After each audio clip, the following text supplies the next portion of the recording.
we pause to acknowledge the Boonwurrung people of the Kulin Nation, the traditional custodians of the land we are meeting on tonight, land which was never ceded. We recognise their connection to this land and their living culture of over 40,000 years, which continues to have a unique role in the life of this region. And we pay our respects to their elders, past, present and emerging. Good evening, everybody. My name is Peter Orton. I'm the chairperson of Peninsula Voice. It's my very great pleasure to welcome you all to this evening, whether it be here tonight in attendance or via the RPP live public broadcast or via live stream on the various social media platforms. To the candidates, welcome.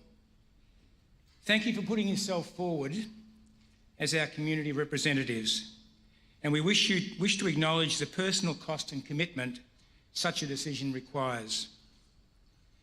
Tonight's conversation is hosted by Peninsula Voice in collaboration with our partners for the evening, RPP FM, New Peninsula Church, and our gracious host, Ms. Tracee Hutchison. For those who have not heard of Peninsula Voice, we're an incorporated not-for-profit community entity with a simple mission: to grow healthy communities through learning, conversation and engagement. Since 2014, Peninsula Voice has successfully facilitated many large public conversations on important community social issues. We are proud to have collaborated with over 230 individual organisations, leading experts, government instrumentalities and independent entities. These have all helped us to help grow a healthier community, a healthier Mornington Peninsula community. For tonight's conversation, everyone involved in the planning, the marketing, the presentation of this free event is a volunteer. Their time, effort and service is volunteered in the interest of giving us all, as community, the best chance to learn about who these candidates are on the stage. The plan for tonight is to have a mature conversation to learn a little more about the character of the people on the stage.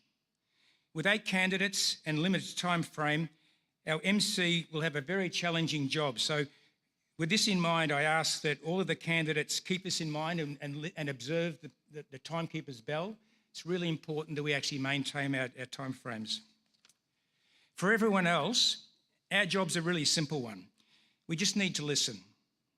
We don't need to agree with all of the things we're going to hear, but we do need to agree that the conversation is respectful and considerate. To listen to opinions which are different, which may be different to our own, but this will also help us collectively build a healthier community. On that note, if anyone needs any help through the evening, please speak to any of our Peninsula Voice shirted people, which are dotted in and around the auditorium. And I also too, finally, I think it's important that I publicly state that Peninsula Voice is a non-partisan and apolitical entity. As such, we have no connection with the organisation known as the Voices of Mornington Peninsula. RPP, who are providing the audio and visuals for tonight, will be recording this evening's event, and that will be posted on the RPP website. So I encourage you to look again if you missed anything at all through the evening. With the formalities over, I ask you to sit back, turn your phones off, and just enjoy a conversation. It's now my great pleasure to pass the baton on to our MC for this evening, Ms. Tracee Hutchison. Tracee is a respected former ABC journalist and broadcaster with a 40-year career that includes ABC 7:30 Report, SBS World News, Triple J Radio, ABC News Radio and Radio Australia. And it's our community's great fortune that Tracee is also a born and bred Peninsula local. And we're very lucky to have, have Tracee facilitate this important conversation. Please put your hands together and welcome Ms. Tracee Hutchison.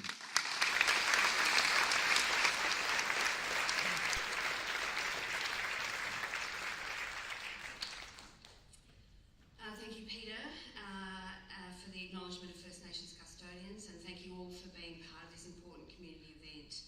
I am really honoured to have been asked to facilitate this forum by Peninsula Voice, working with my co-producer Georgia Simmons in the same community-led format many of you might remember that we ran in the lead up to the most recent local council elections in the Shire. My job tonight is to facilitate questions sourced from you, the Flinders community, via registration to this event and seek answers on your behalf from the candidates seated here. The questions have all been verified by email address and location in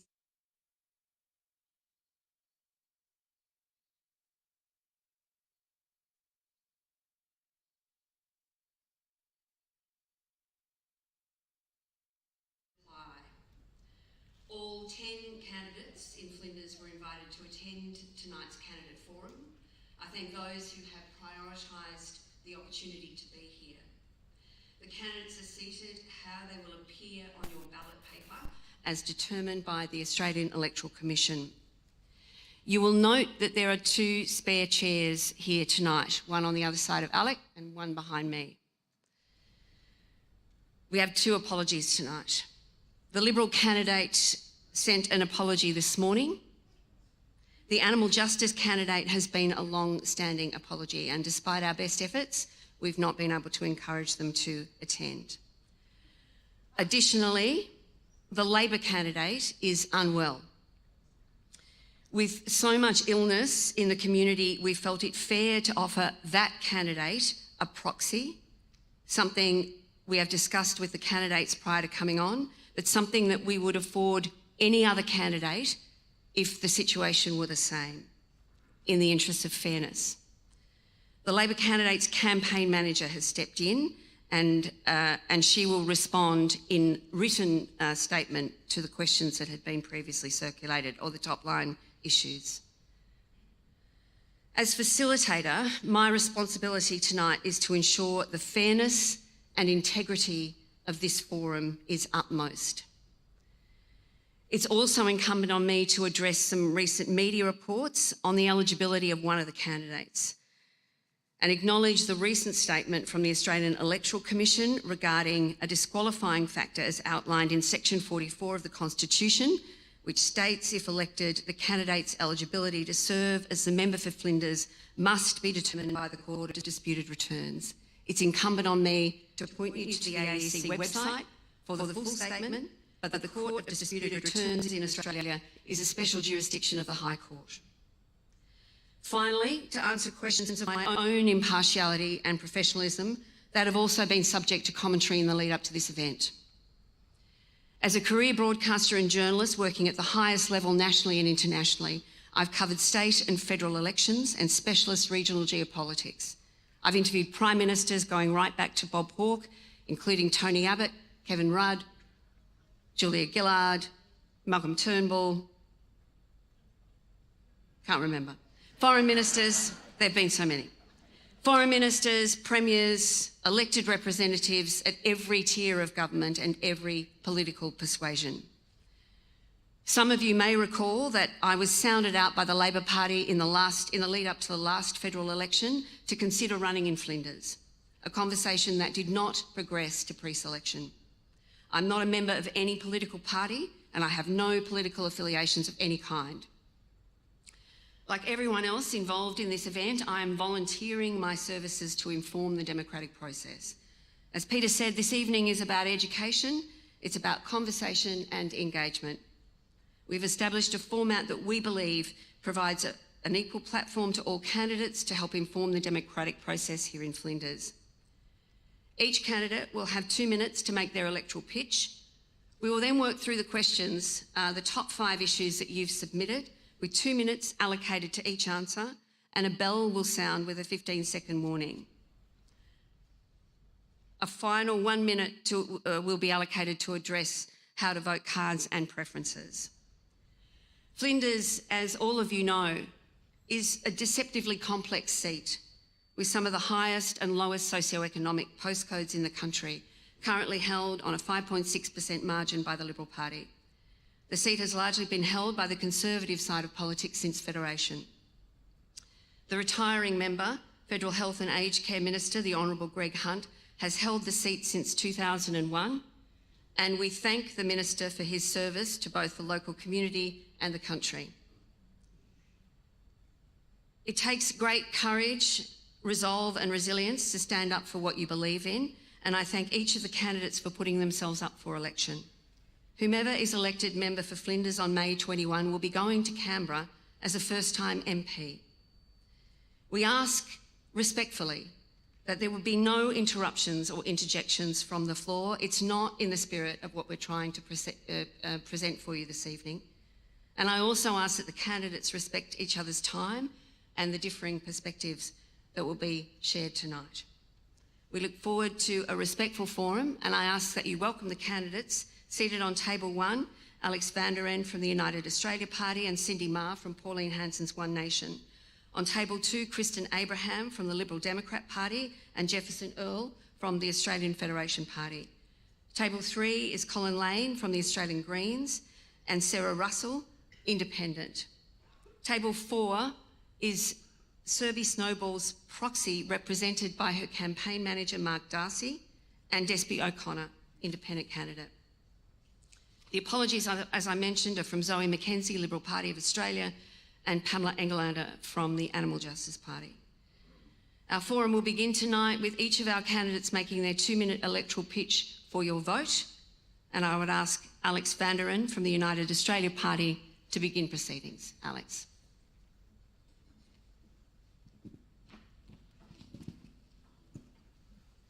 Good evening, my name is Alex van der Ende, and I'm standing before you tonight to fight for your right to have a representative in Parliament who's not going to ignore you or leave you behind. During the last month, I've received hundreds of emails, phone calls, and met people who are hurting in Flinders. People who are suffering with health conditions that seem to be ignored by the system. People who are struggling with the rising cost of living, and people who are facing mortgage distress because of the way that the economy is going. We also have doctors, nurses, and even Woolies staff that are not allowed to work because they refuse to take an experimental drug that doesn't work. This is un-Australian. I've worked myself in finance, community radio, TV. I've been a remedial massage therapist for the last 10 years, and I've also worked in the Australian Defence Force for 12 and a half years, as well as a contractor to Victoria Police. So I come to this role with a vast wealth of knowledge and experience that I think will be beneficial to the people here in Flinders. The last 2 years has seen something that should never be seen in Australia. We've had to put up with basic human rights being thrown away on the whim of some dictator premier or some unelected public servant. This is not on. Never again should we be segregated in those who choose to have a medical jab and those that don't. Never again should our societies be told you cannot do this and cannot do that. That is not right. That's not the Australia that I grew up in.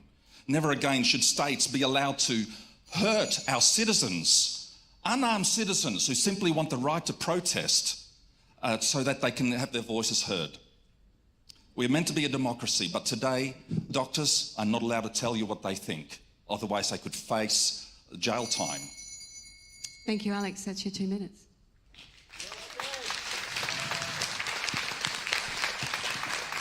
So that's how the forum is going to run.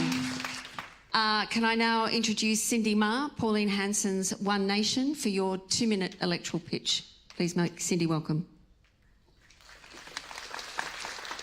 Good evening, everyone. Not a career politician by any means.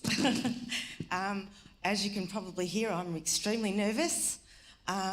I'm standing for the people of Flinders. I've lived here all my life. I've been in Rosebud for the last 10 years.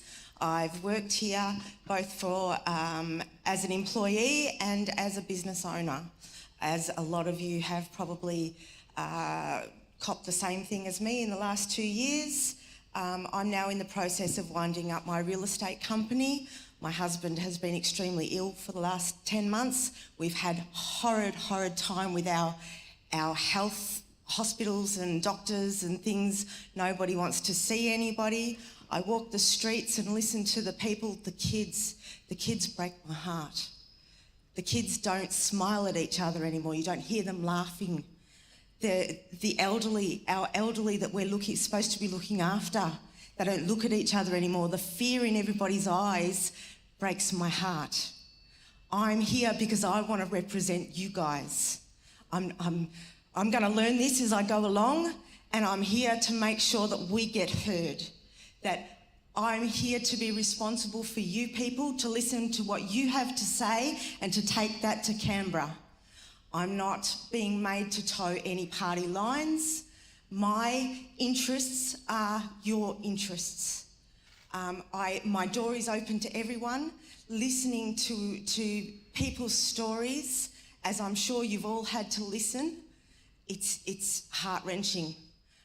Mandates dividing people, multiculturalism dividing people. It's not good. It's not good. Our kids are fearing their parents for decisions that shouldn't have to be. Please, just give us a go. Thank you. Cyndi. Cyndi, Marr, Pauline, Hanson's One Nation, thank you. To table 2, and I introduce Chrysten Abraham, the Liberal Democrat Party, for your 2-minute electoral pitch.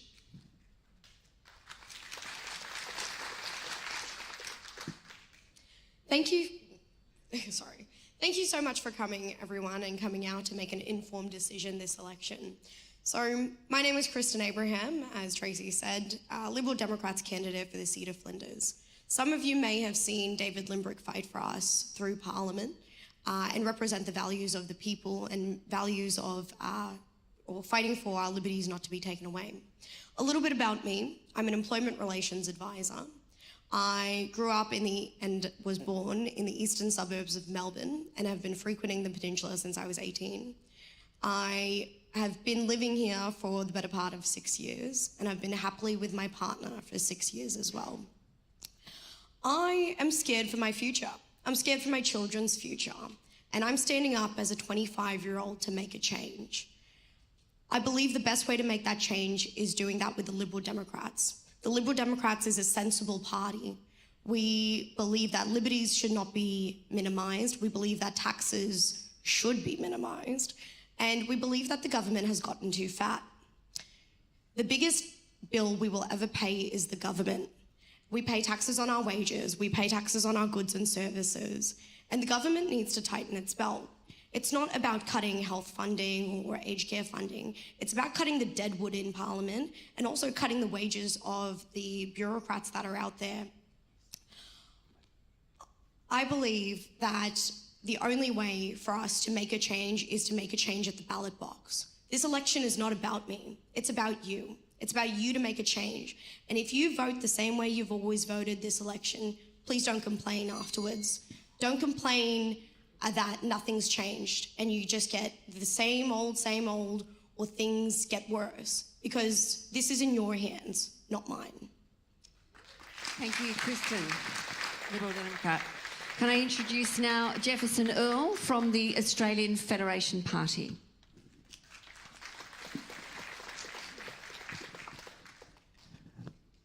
My name is Jefferson Earl, and for the past 2 years I've watched thousands of businesses around me collapse, and the degradation of the health and the mental welfare of my fellow citizens has been quite amazing and incredibly difficult to watch. The country I once knew was so vibrant, and the sheen has sort of been washed out of her.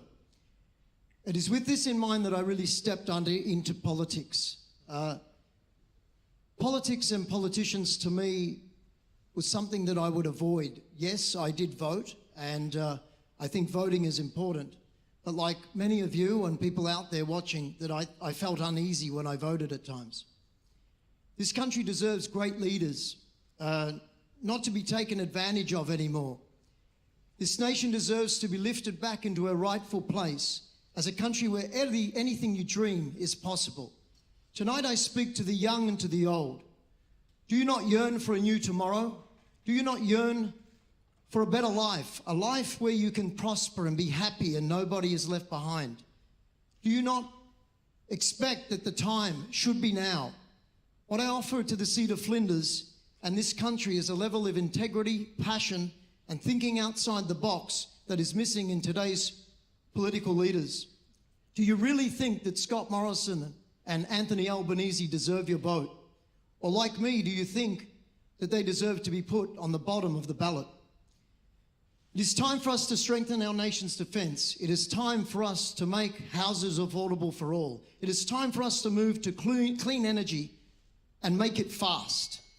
And it is time to become a manufacturing powerhouse and stand up to China.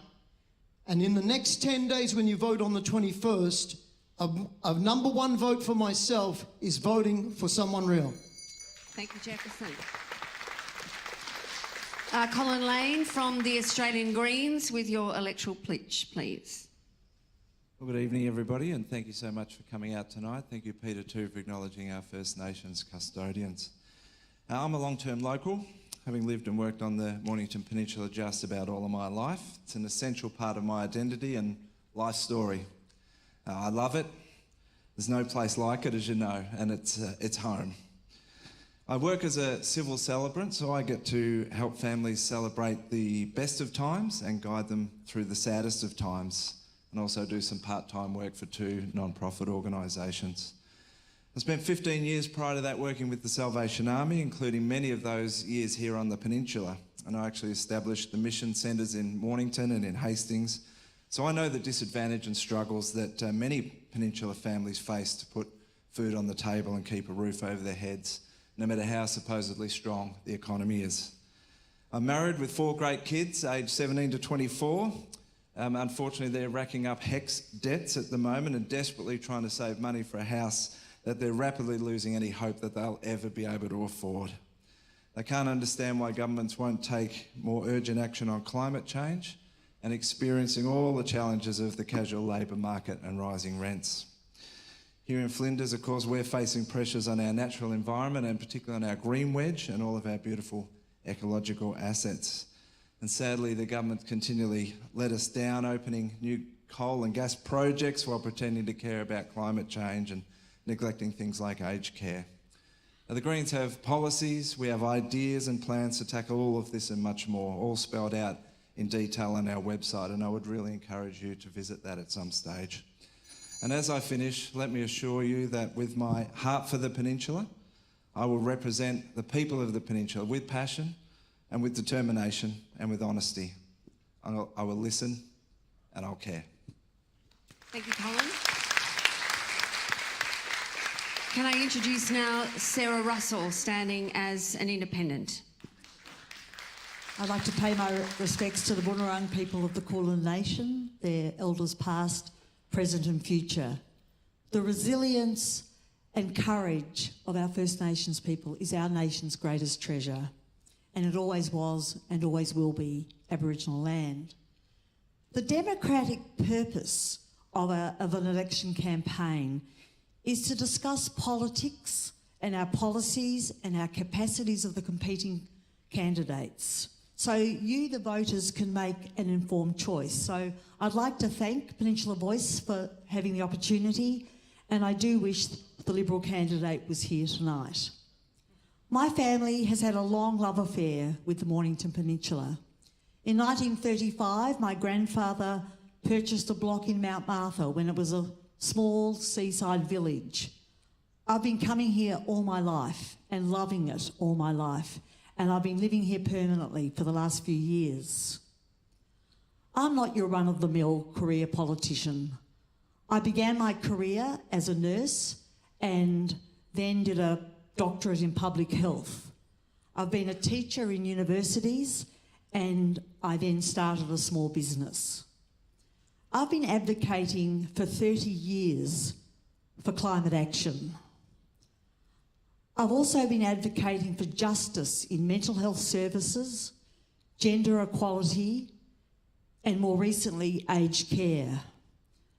My research, advocacy, and persistence has brought a significant improvement to people's lives. I'm standing as an independent because trust in our two-party system is broken. I believe transparency and accountability are the key to restoring trust and giving hope to citizens. Thank you. Thank you, Sarah. By proxy for Surbhi Snowball, Marr Darcy, Australian Labor Party. Thank you. I just want to say at the beginning that these are Surbhi's words that she wrote. First, I'd like to pay my respects to the Bunurong people of the Kulin Nation and the land we are meeting on today. I hope today I can demonstrate to you all, as a proud and passionate local, I am looking forward to representing Flinders. I came from Mauritius 20 years ago to study and graduated from Monash in banking and finance.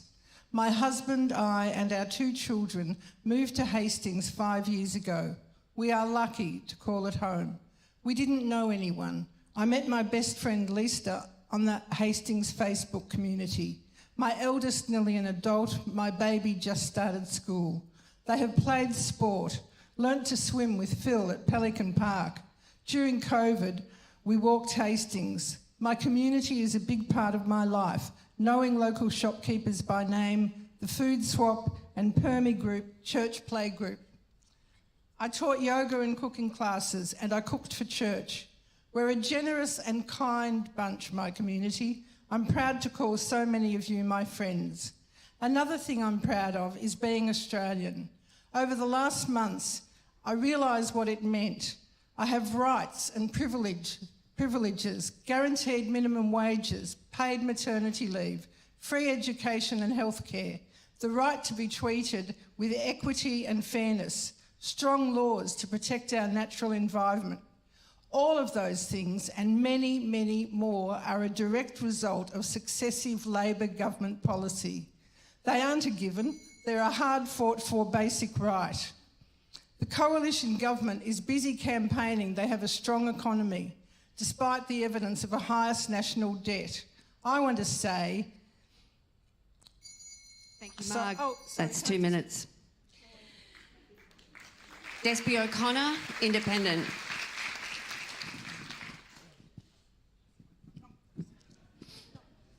Despi O'Connor, Independent. Thank you, Tracee. Can I first thank Peninsula Voices and also acknowledge the Bunurong people as the traditional custodians of these lands and waters that we're meeting on tonight. And thank you, Tracee, for the AEC appropriate comment there, so thank you. This campaign has become a question of whether we want our people in Flinders to be represented by someone who understands our community, whether we want everyday people like yourselves represented by an everyday person who understands the issues that our people face, just like nurses, teachers, healthcare workers and emergency service workers. We've relied so much on these people over the past 2 years. I am that person, and I'm standing on a platform of climate action, integrity and equality, and I've worked hard for my community over the last 15 plus years in this community, side by side with this community.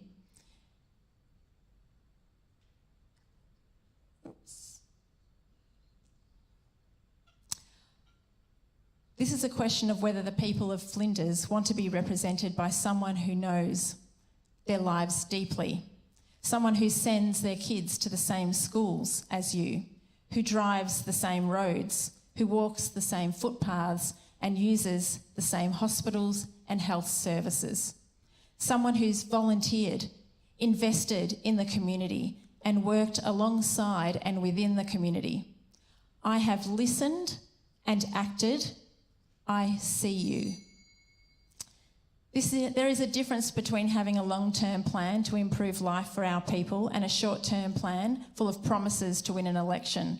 And this campaign is about giving everyday people a voice for good. We can't elect... Thank you, Despi. That's my job. I've got to roll it along.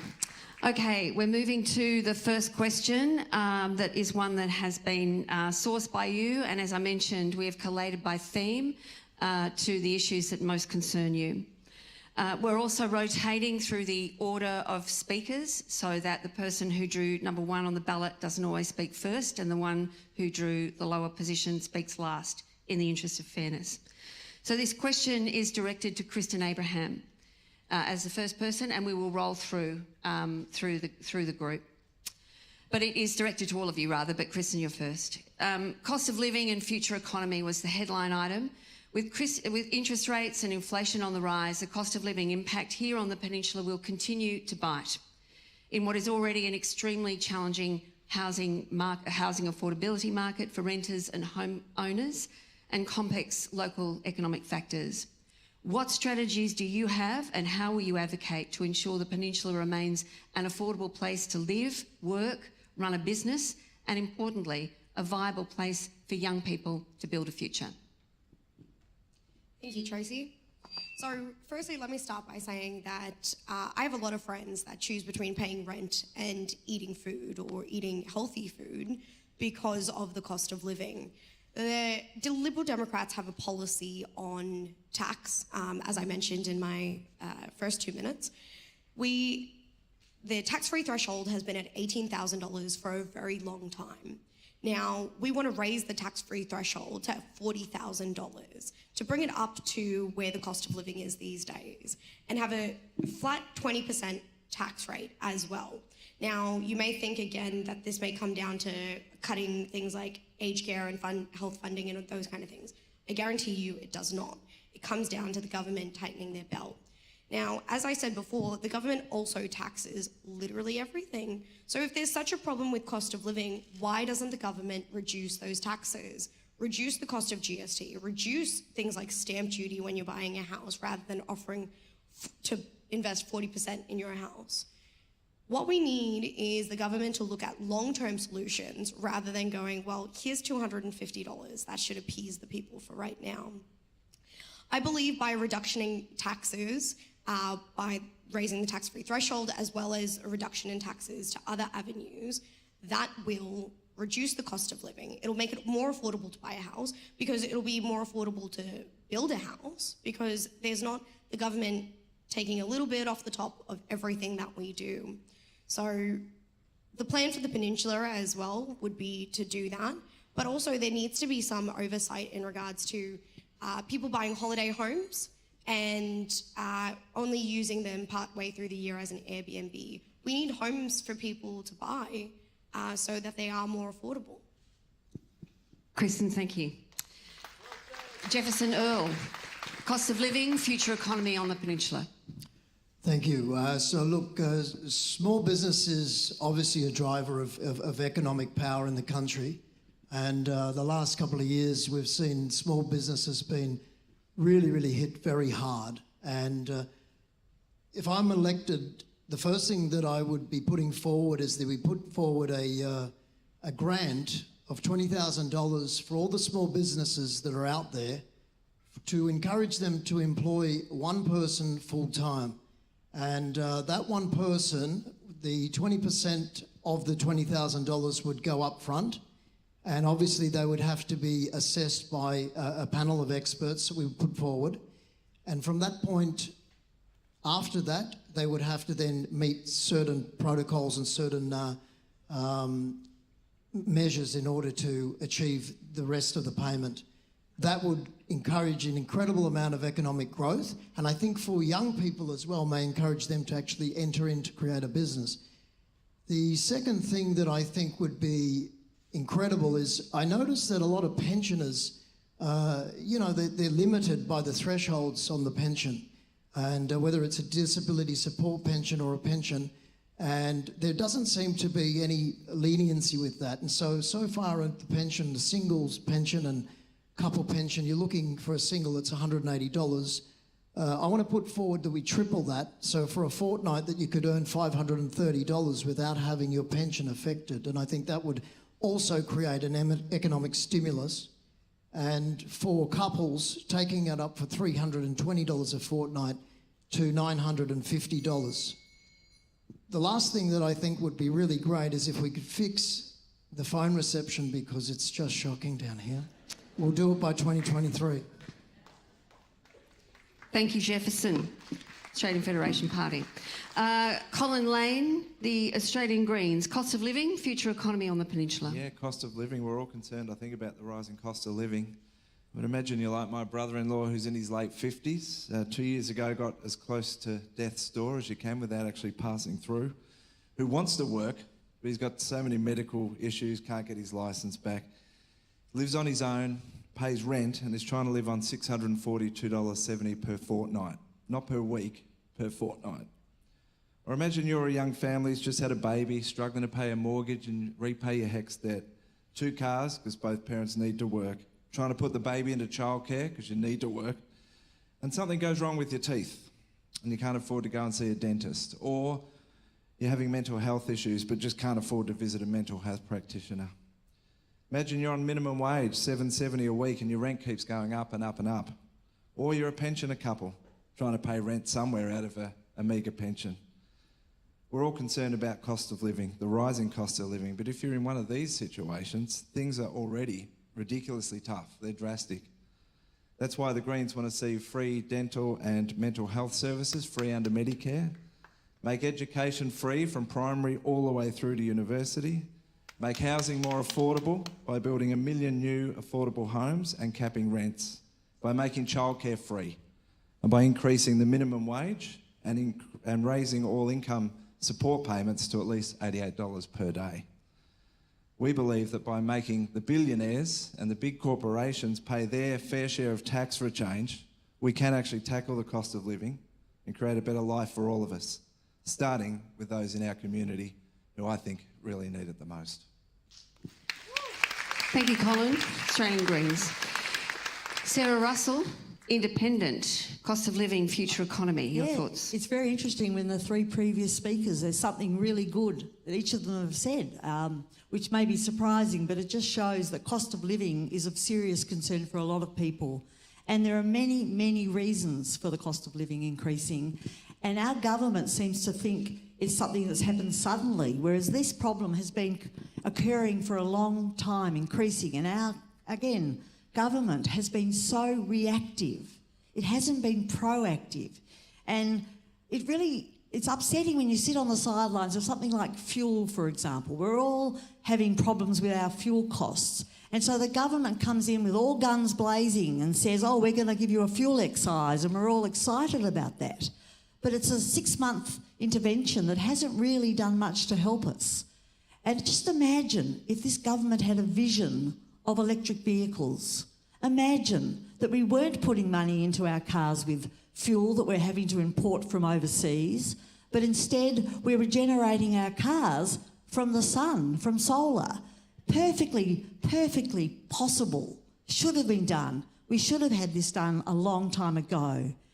The other thing is food. I can bring food back to climate change as well. I mean, droughts and floods, that's causing food insecurity. It's causing food prices to rise. There are reasons for this cost of living crisis that actually has been known for a long time. And rent. I mean, rent on the peninsula is extraordinary.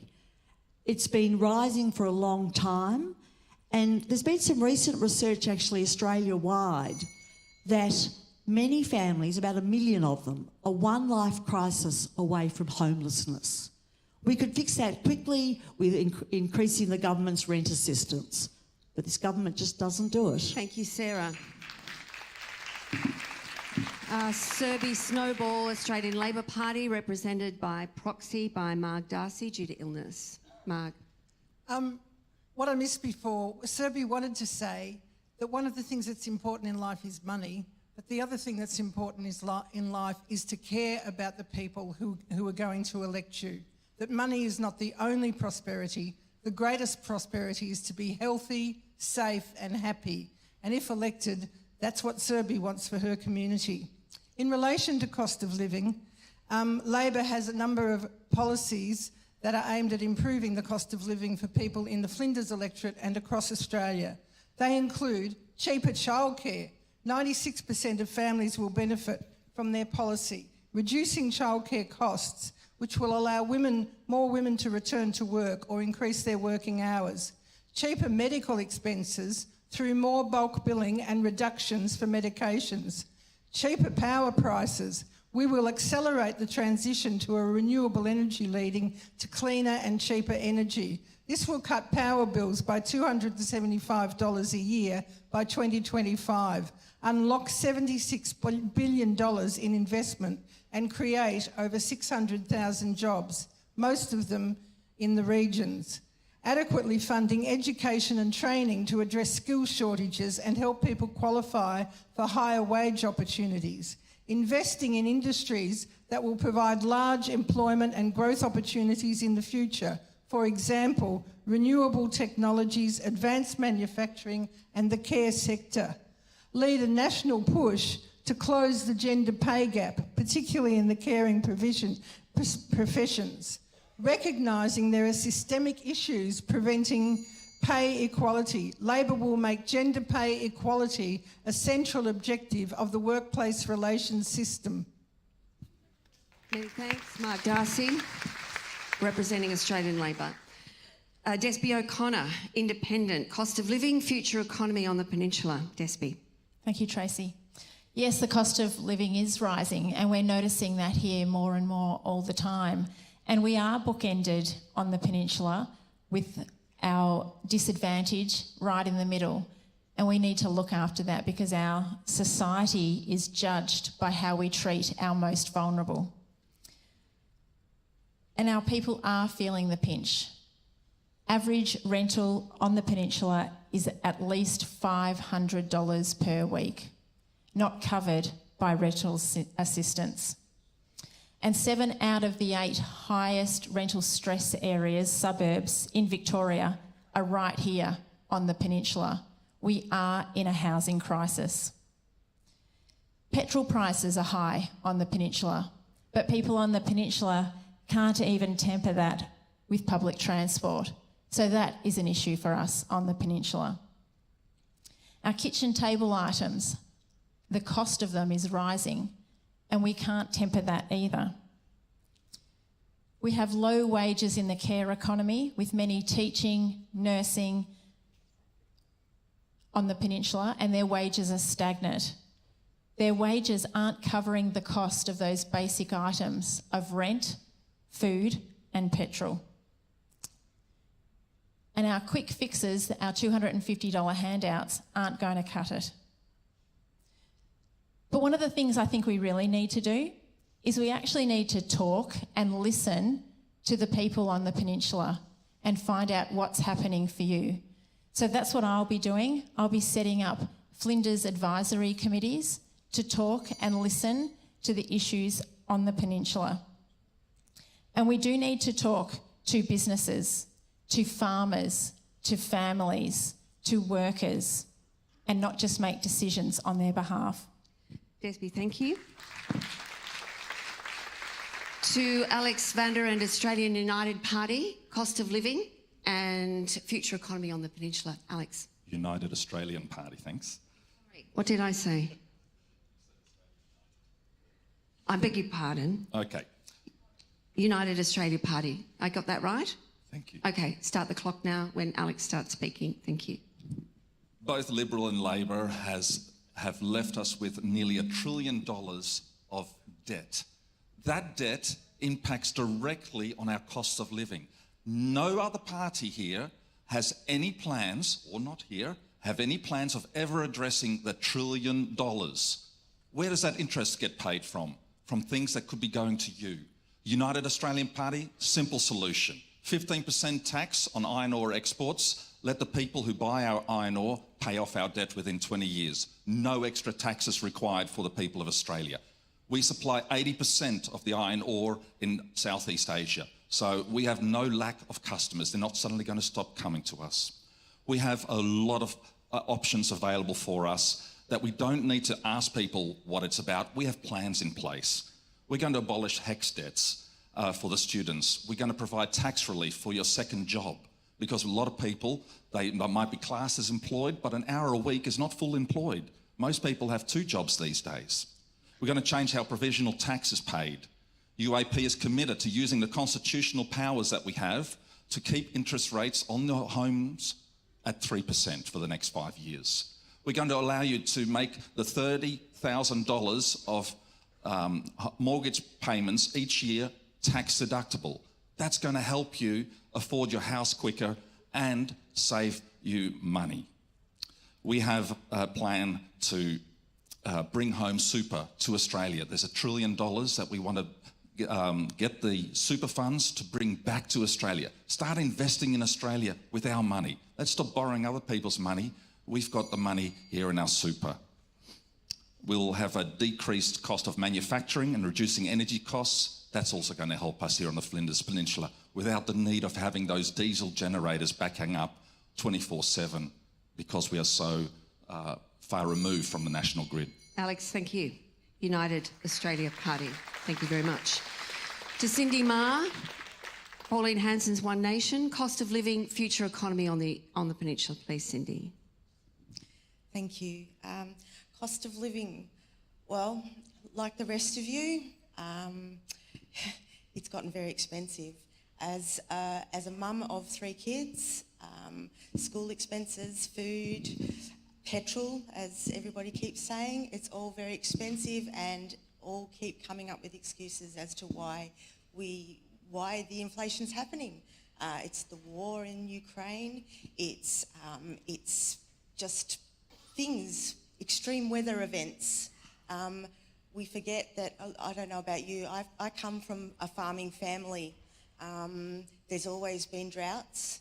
There's always been fires. We've gone through, we've had help to get through, to be able to get food and manufacturing out of our farms here in Australia and out to our people.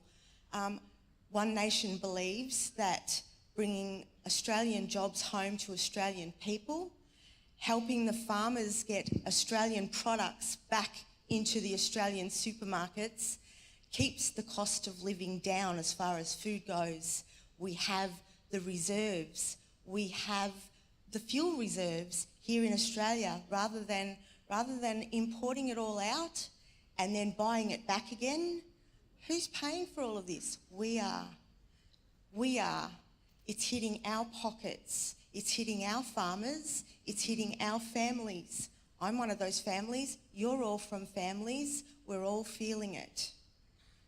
Australian jobs, Australian people, manufacturing is important here in Australia. Here in Flinders, we've got farms, we've got farmers, we've got small businesses, we've got families. We need to look out for us, put us first.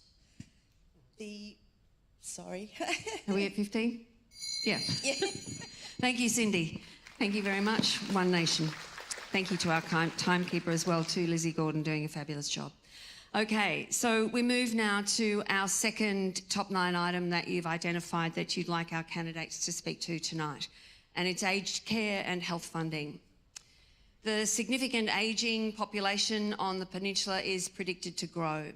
We're also seeing a significant demographic shift with younger families relocating from the city, particularly over the last couple of years through COVID.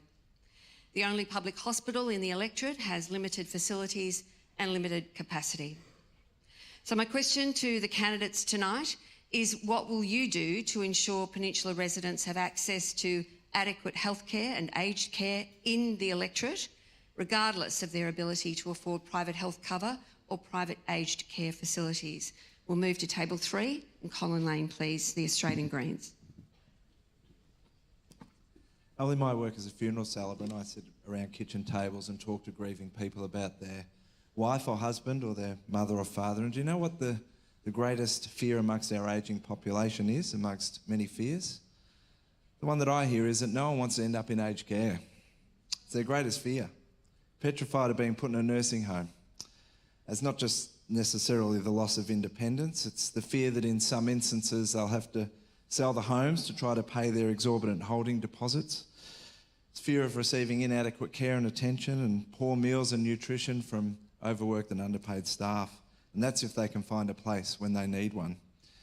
Isn't that a sad reflection on this country and its attitude towards the older generations? Yes. And we should all be looking forward to going into aged care, not scared witless about it. But it's what happens when you privatise most of it, underfund the rest of it, and pay staff poorly. It's time that older people in our country are given the level of care that they need. And the Greens have a plan for aged care that includes things like providing $6 billion a year to increase hours of care to aged care residents, introducing mandatory staff to resident ratios, increasing wages and improving conditions and training for aged care staff.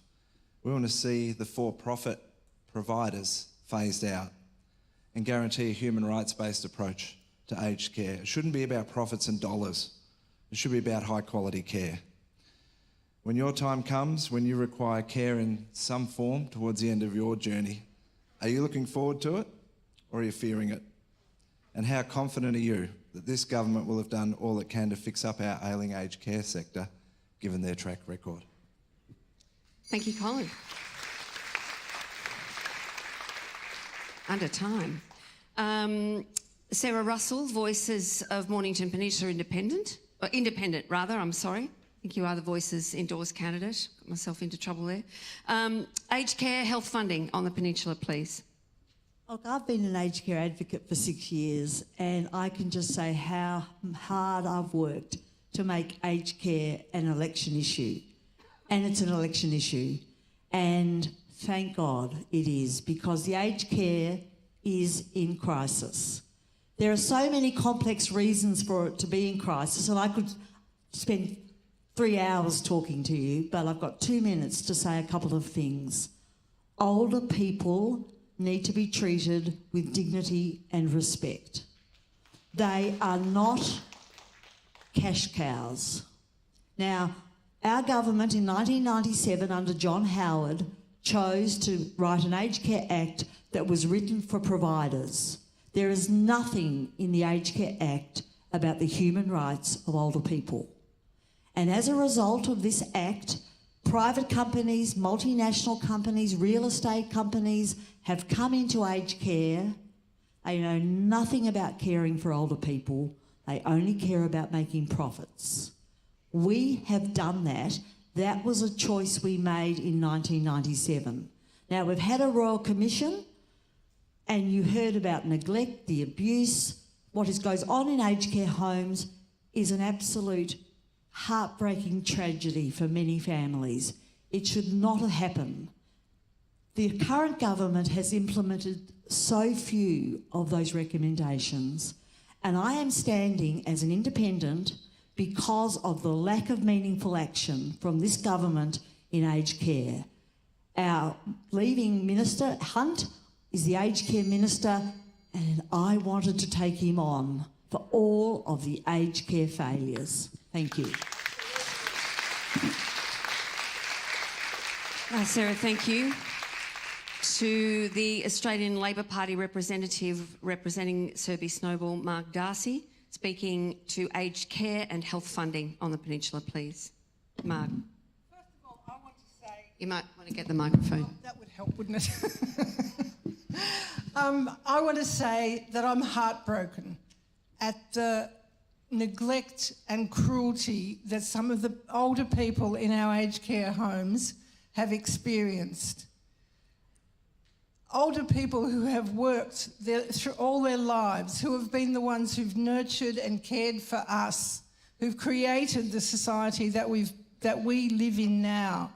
And we have to do something to make sure that those older people get the dignity and respect and the rights that they deserve. An Albanese Labor government will take practical measures to ensure older Australians receive the aged care they deserve. They'll put registered nurses on site 24/7. They'll mandate that every Australian living in aged care receives an average of 215 minutes of care per day, as recommended by the Royal Commission that has been ignored largely by the Morrison government. A pay rise for aged care workers so that those people who care for those older people who deserve that safety and security Labor will back a real pay rise for aged care workers and support workers' calls for better pay at the Fair Work Commission. Better food for residents. Labor will ensure there is better food for residents of aged care homes.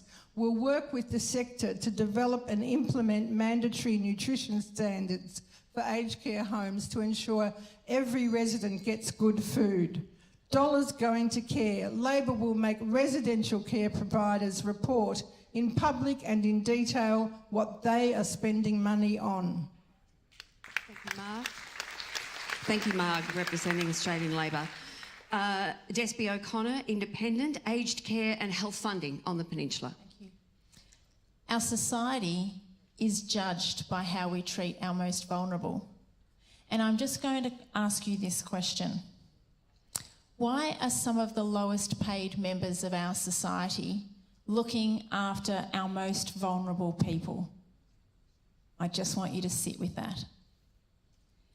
That includes our aged and our children and our people living with disabilities. We need to make sure that our government implements all the recommendations of the Aged Care Royal Commission. That includes, and is not limited to, patient-to-carer ratios in all aged care homes being increased. And it also means that we need to look after those who are working in aged care so that we have a strong workforce in this sector. And that's going to mean raising wages and supporting incentives to bring people into this area. Health is also something that should have no partisan debate. It just needs to be supported so that we're looking after our people. In our community, that begins with upgrading and funding the Rosebud Hospital that has been left behind. An election promise of $5 million for Rosebud Hospital was made at the last election, and it's being bought out again for this election. That money has already been used in the planning towards a new hospital. Now we need to find at least $350 million to rebuild the hospital. We also need to make dental care affordable and accessible, and we need to make sure, thank you. Despi, thank you.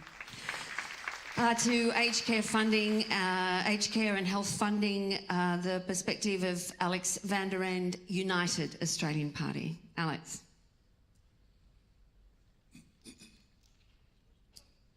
The United Australian Party will start off by providing $180 a fortnight increase in the pension. For too long, this pension has been so insignificant and unhelpful. The other candidates will have nice sounding ideas, but there's no long-term way that they can possibly fund it. Why? Because they're not addressing the $1 trillion debt. We can't just keep borrowing money and wishing that we get more. We need to address that first. So United Australian Party has got a very firm policy to provide an additional $40 billion for the healthcare across Australia. And we will make this funding available directly to hospitals, thereby bypassing the states. Why? Because previously the federal government has supplied $1 trillion on healthcare, but none of that was spent on building one new hospital. So we're going to fix that. Royal commissions make lawyers rich, but rarely accomplish the desired results. We have so much that we need to do. Once again, with proper economic management, we can fix that.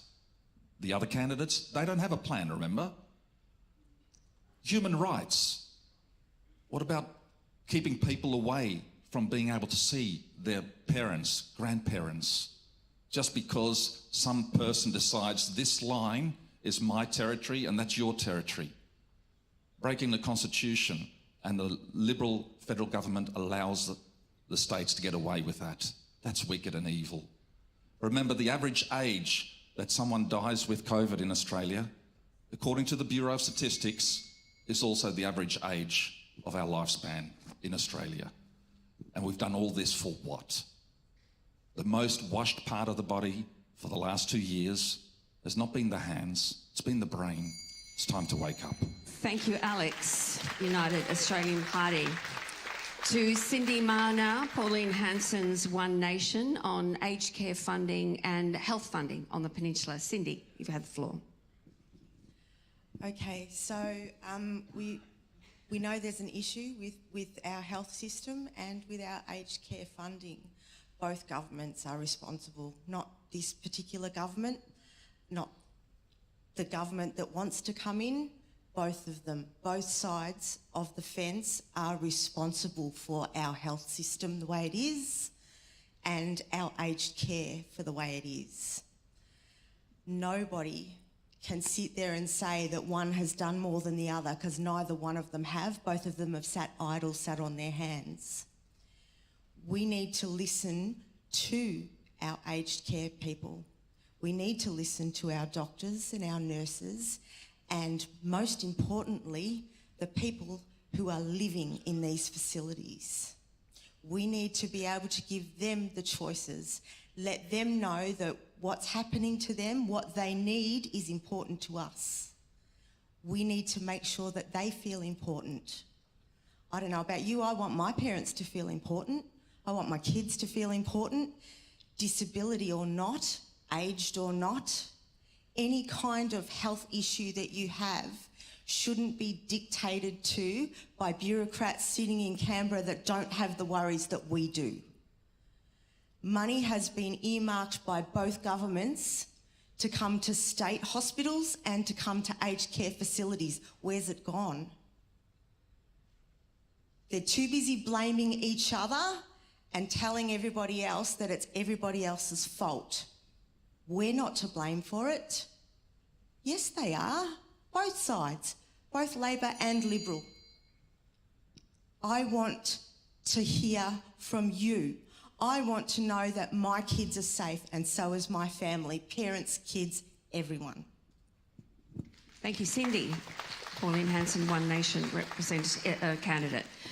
To Chrysten Abraham, the Liberal Democratic Party, your perspective, aged care and health funding on the Peninsula. Thanks, Chrysten.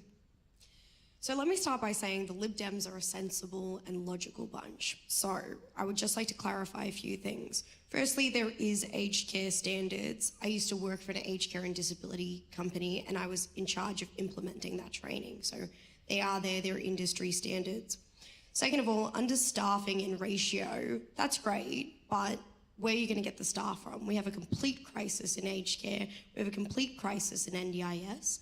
And for us to say, yes, we'll implement a ratio just like Anthony Albanese did and then backtracked on a nurse ratio, not going to make a difference because we don't have the staff. We can't pull them out of thin air. And secondly, Alex, I love you, mate, but there was an oxymoron in your speech. I'm so sorry. I don't understand how we have long-term debt, but you're also promising billions or millions. Okay, so aged care definitely has an issue. We all know that. There has been a Royal Commission, as everyone else did mention, and nothing has been done from it. The problem is, and I agree with Cyndi, is that there's bureaucrats being in charge of it.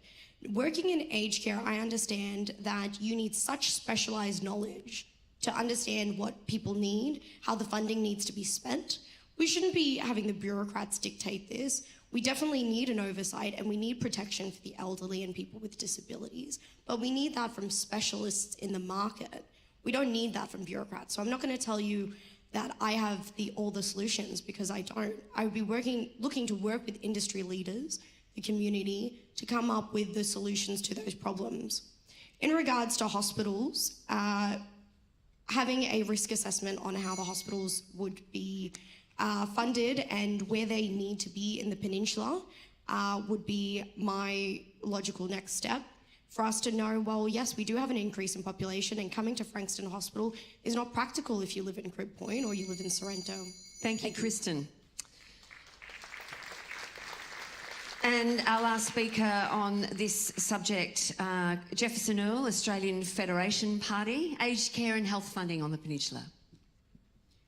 So I think probably of all the people up here, I'm probably closest to an old-time Liberal. I used to vote Liberal all my life. But, you know, I think my grandparents that lived down at Rye for 50 years, Mavis and Nick Zinzarella, would be proud of me right now that I stepped out of business to be able to, I could earn a lot more in business than politics, and stepped in for my country. The one thing that I sort of fear the most is that most likely it's the age group that we're now talking about here are the ones that will vote the same. And we know what Einstein said is the definition of insanity.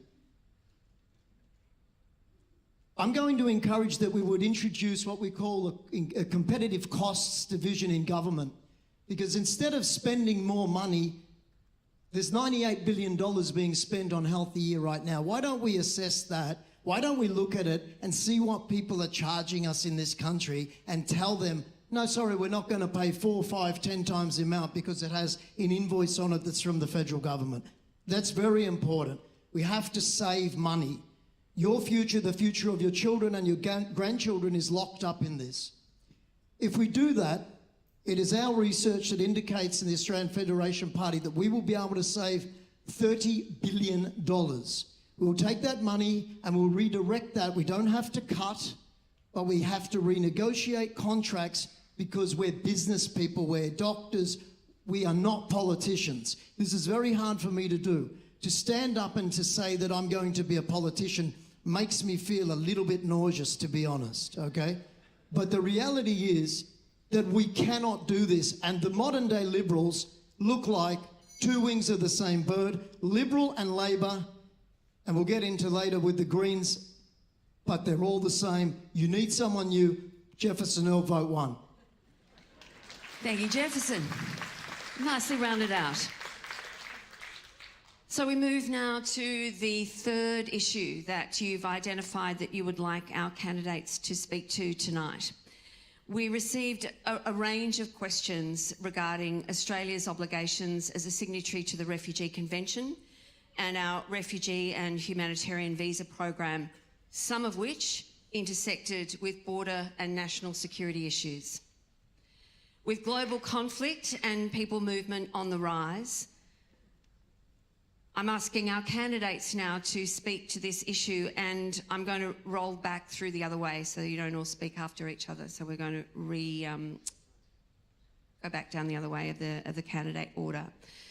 So to our candidates, can you outline your position on Australia's legal and moral obligations to people seeking safe asylum and how this reflects on issues of national security?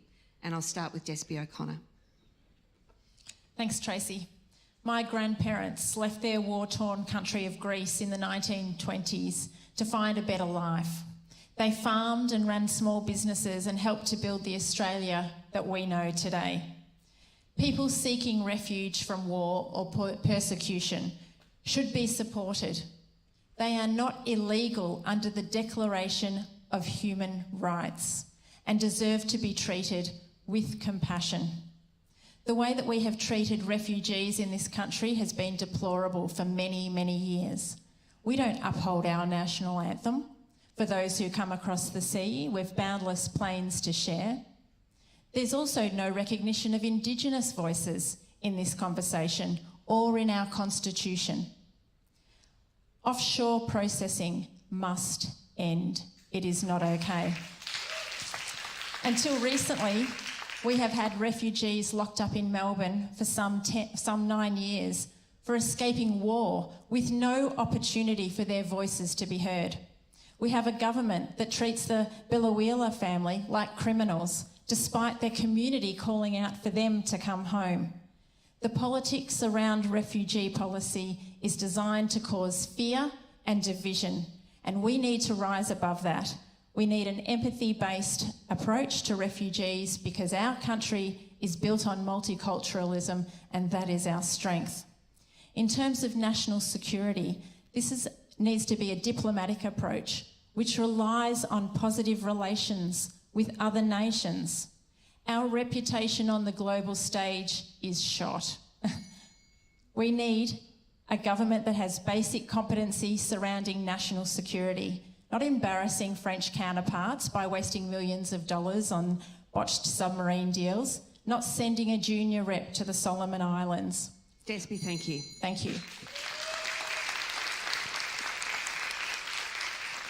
Marr Darcy, representing the ALP by proxy, Surbhi Snowball.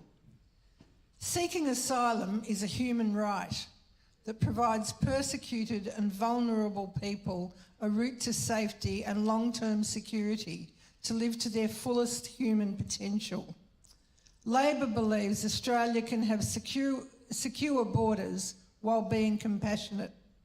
Regional offshore processing was never meant to be indefinite detention. For almost a decade, this Liberal government has made regional processing an ongoing form of cruelty, with people left to languish for years without a durable solution. The operation of Australia's onshore immigration detention centres is the responsibility of the Australian Border Force and ultimately the Morrison government. People on Nauru and Papua New Guinea would almost likely all have had a durable solution had this Liberal government not cancelled the resettlement agreement struck by Julia Gillard and the then New Zealand Prime Minister John Key. For almost a decade, Labor has called on Mr Morrison to act, but only on the eve of the election does he decide to take up the New Zealand offer and release refugees from hotel detention. An Albanese Labor government will maintain our strong border security measures without losing our humanity.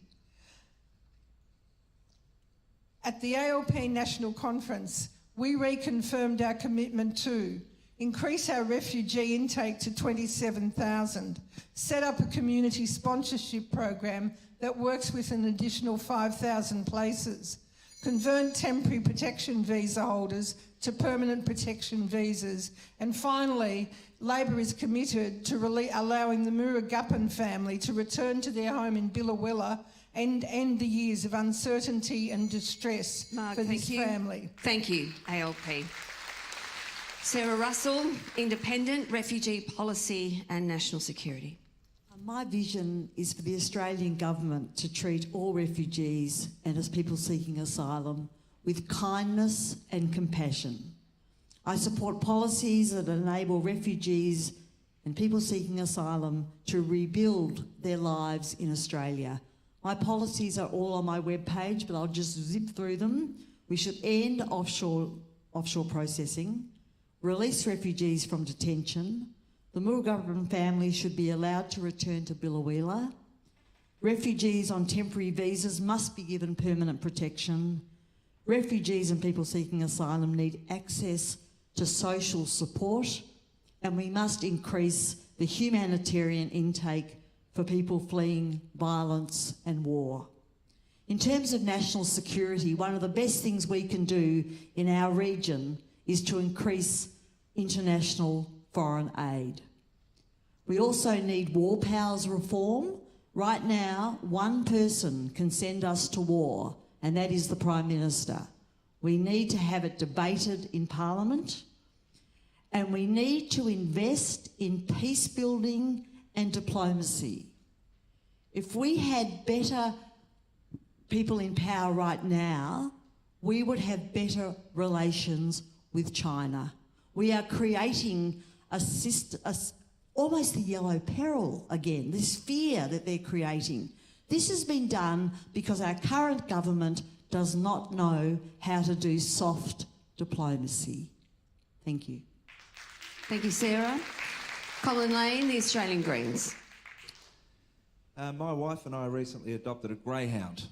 Now, unfortunately, he'd been mistreated. He came to us very wounded with fur missing and big cuts and very underweight, scared, and just wanting a place to feel safe, a new home, where he wasn't going to face that sort of cruelty and mistreatment ever again.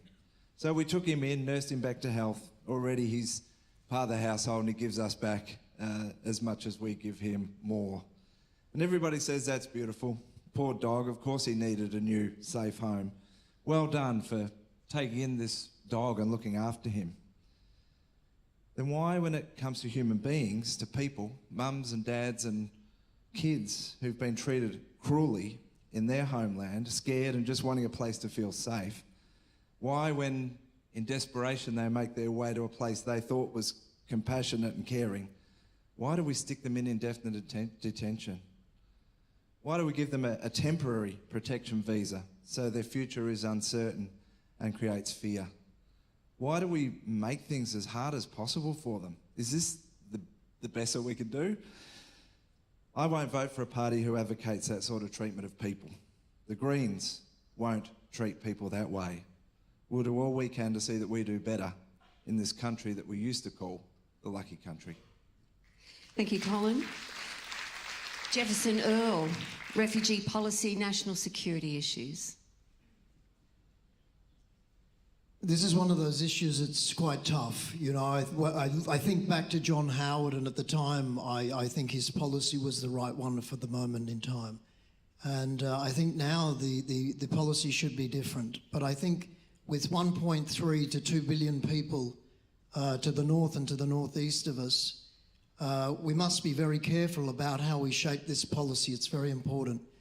So I do agree that we should now process asylum seekers here in the country, but there must be a very fast determination as to whether or not they are asylum seekers and genuine refugees. If not, we give them 90 days, and if we are unable to determine their identity, we are sending them back, full stop. National defence. I did quite a number of years doing business in China. I know the Chinese. Zhongguoren Heng Tongmin, Chinese are very smart. The Chinese plan in 5 and 10 year increments, not like our governments. We must manufacture our defence assets here in this country, because God forbid anything happen to America, where 90% of our defence assets are supplied to us. What's going to happen if we're ever attacked? And this Morrison government, if you're going to vote for them, then ask yourself, how could they fail in such a policy when they're not helping our northern neighbours who are just looking for help? And China goes, plays the game and waves the rag of money in front of the Solomons. And what are they going to do? They need money. And Australia sits back and allows it to happen on our watch. And now China, I know China, they will set up a base in the Solomon Islands. And now we are in serious danger of hypersonic missiles that can reach here in a few minutes. We need to make changes, and we need to manufacture the defence systems here. Jefferson, thank you. Chrysten Abraham, Liberal Democratic Party, refugee policy, national security issues. Thank you. I think we can all agree that what's happened with the refugees is inhumane and unjust. So the Liberal Democrats do not have a specific policy around refugees. However, there would be development of a policy that ensures that there is a humane treatment of everyone, including the people that come here to seek asylum. But also not saying, well, let's completely open our borders and, everyone come in. We definitely need somewhere that there's a middle ground, which is fair and reasonable, and we do take into account what the refugees have been through, just like Colin's greyhound. In regards to national security, the Solomon Islands at the end of the day is a sovereign nation, and yes, we may be at risk, but us competing with China to be able to invest in Solomon Islands or give aid to the Solomon Islands, I'd like to know a figure that you other candidates thought that we could compete with China. They're just a bigger trading partner than us, and that is why they've chosen China. And I'm not saying that it's not a risk. I'm not saying that. But I'm saying that there is practical reasons, or there's a reason why this has happened. And Australia may not have actually been able to go into that negotiation and win. Thank you. Thank you, Chrysten. Cyndi Marr, Pauline Hanson's One Nation, refugee policy and national security issues. Cyndi. Thank you, Tracee. I'm not going to sit here and pretend that I know I'm not across this really well. I have much empathy for the refugees, and I do believe that we do need to address it, and we need to fix it, and we need to fix it fast. What I will say is I'm actually going to share with you One Nation's policy details, and that is that One Nation favours Australians first and foremost. We do not support unlimited, and I underline unlimited numbers of refugees as announced by the government. We support taking a sustainable number of genuine refugees, not economic ones. That Australia can support. We need to put we need to put Australians first. We need to be able to look after us so that we can afford to look after those refugees and put in all of the infrastructure and be able to take care of them like they need. We believe that in reducing the refugee intake for the next 5 years in an effort to redirect critical funding into Australian services. Government reports reveal that the cost to hold each asylum seeker on Nauru has escalated to $358,646 per month, or $4.3 million a year. One Nation also supports the withdrawal of Australia from the outdated United Nations 1951 Refugee Convention. Thank you, Cyndi. Alex van der End, United Australia Party, Refugee Policy, National Security Issues. Thank you. My family came over from the Netherlands in 1980, and it wasn't until the mid-90s that I found out that my dad decided to take an 80% pay cut to do the same job in Australia than he was doing in the Netherlands. Why? Because this is the best country on earth. We were willing to make that sacrifice. Everybody knows this is the best country on earth. Well, we should do. No interjections. We have opportunities here that if we follow the other examples of the other candidates, we're going to end up with Labor's policy of open borders. And what are we going to see? We're going to see the boat people come and come and come and come. Why? Because this is the best country. They're not going to go to their first country that is nearest to them, like the convention says, you should go to your nearest country. No, they'll come to the best one because they'll throw open the borders. And then all those people that we really want to help aren't able to be helped because of the queue jumpers. So we need to be sensible about this. We don't want the economic refugees, we want the real refugees. And we should be able to do that without simply going back to throwing the doors open and allowing everybody to come in. So I'm glad we stopped the illegal boat smuggling people's trade.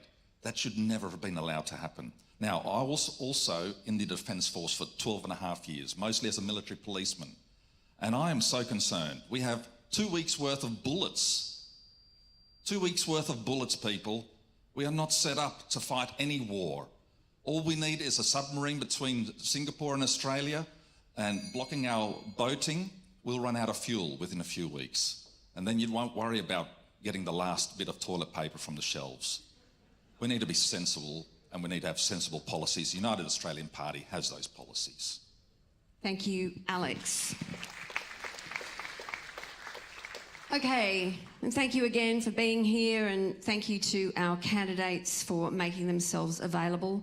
For those that need reminding or might have come in, we did invite all 10 candidates. We had 2 apologies, which are the 2 empty chairs on the stage. The Liberal Party made an apology this morning, and the Animal Justice Party candidate had been a long-standing apology, and the Labor candidate is unwell. And I will just reiterate that Peninsula Voice, in consultation with me as the facilitator, felt that because there had been so much unwellness in the community, that we afforded the Labor candidate the opportunity of a proxy. There were very different reasons that the candidate was not here. Okay, we go to the 4th question now that you've identified by survey, by registration to this event. And again, we thank you for your engagement in this process. I think it's a really important part of this process. And this question is around climate change, carbon emission targets and strategy. So prior to the last local council elections back in 2019, the Mornington Peninsula Shire Council declared a climate emergency, committing to net zero emissions target by 2040. To the candidates, as a federal MP, can you tell us what emissions target you are committed to, what strategies, what policies you would pursue to actively reduce our reliance on fossil fuels and promote the use of renewable energy here on the peninsula? And on a personal level, what have you personally done to lower your carbon footprint in the past decade? We'll start on table 3 with with Sarah Russell, Independent. Well, let's face it, none of the questions or the issues that we've discussed tonight will matter if we don't have a planet. So this is probably the most important question of the night. And before I talk about specifically answer those questions, let's just quickly go through the major parties. The LNP are pursuing 26 to 28% emissions. They've got the slogan as their policy, which is technology, not taxes. And that's going to lead to about a 3-degree temperature rise. So that's pretty much climate catastrophe. The Labor Party are doing better. They're offering us 43%, but it's not good enough. It really isn't good enough. But the good thing about the Labor Party is they have got industry support, and that's an important thing. They can bring people with them, but it's still going to lead to 2 degrees. Now, I support, which is an answer to specifically answer now, I do support Zali Steggall's bill, which is currently in Parliament. It's heading for 60% reduction. It's still not enough, but it's a great start.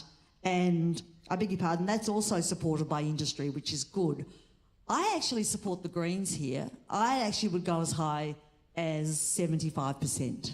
If we really want to have a chance of our children and grandchildren having a good life with a habitat and environment, sustainability, all that, we really do need to shoot for the stars here. So let's go for that. That'll give us a 1.5 degree, which will, yes, there's going to be some damage. I haven't got far enough with this, but I've done a lot. I've got solar, looking for an EV car, and I'm just hoping we can do better with this, and let's get going with it. Thanks. Sarah, thank you. Sarah, thank you. Colin Lane, the Australian Greens. Yes, we're working back that way. Thank you.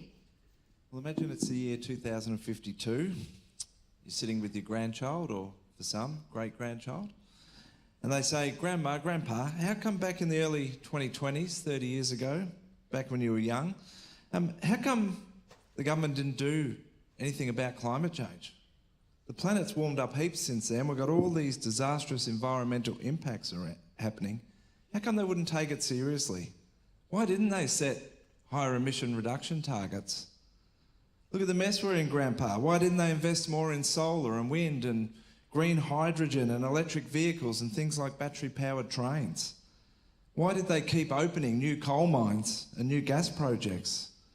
And how come you just shipped all of your recyclables overseas instead of creating manufacturing industries to create new products so we could be 100% renewable in this country? And why didn't they stop logging the national forests, Grandpa, and pulling all the trees down? Why didn't they invest more in public transport? And why did they privatise all the energy companies so it cost a fortune to use their dirty fossil fuels? How could your generation not know, Grandpa? And if you did know, how come the government wouldn't take enough action? Do you know what I'll say? I didn't vote for them. I voted for a party that had a plan to phase out coal, oil and gas. I voted for a party with plans to move to 100% clean energy, to get more electric vehicles on the road and plans for land restoration and carbon drawdown. I voted for a party who took the climate crisis seriously, one who always has and always will. Grandson, granddaughter, I voted for the Greens. Colin Lane, thank you.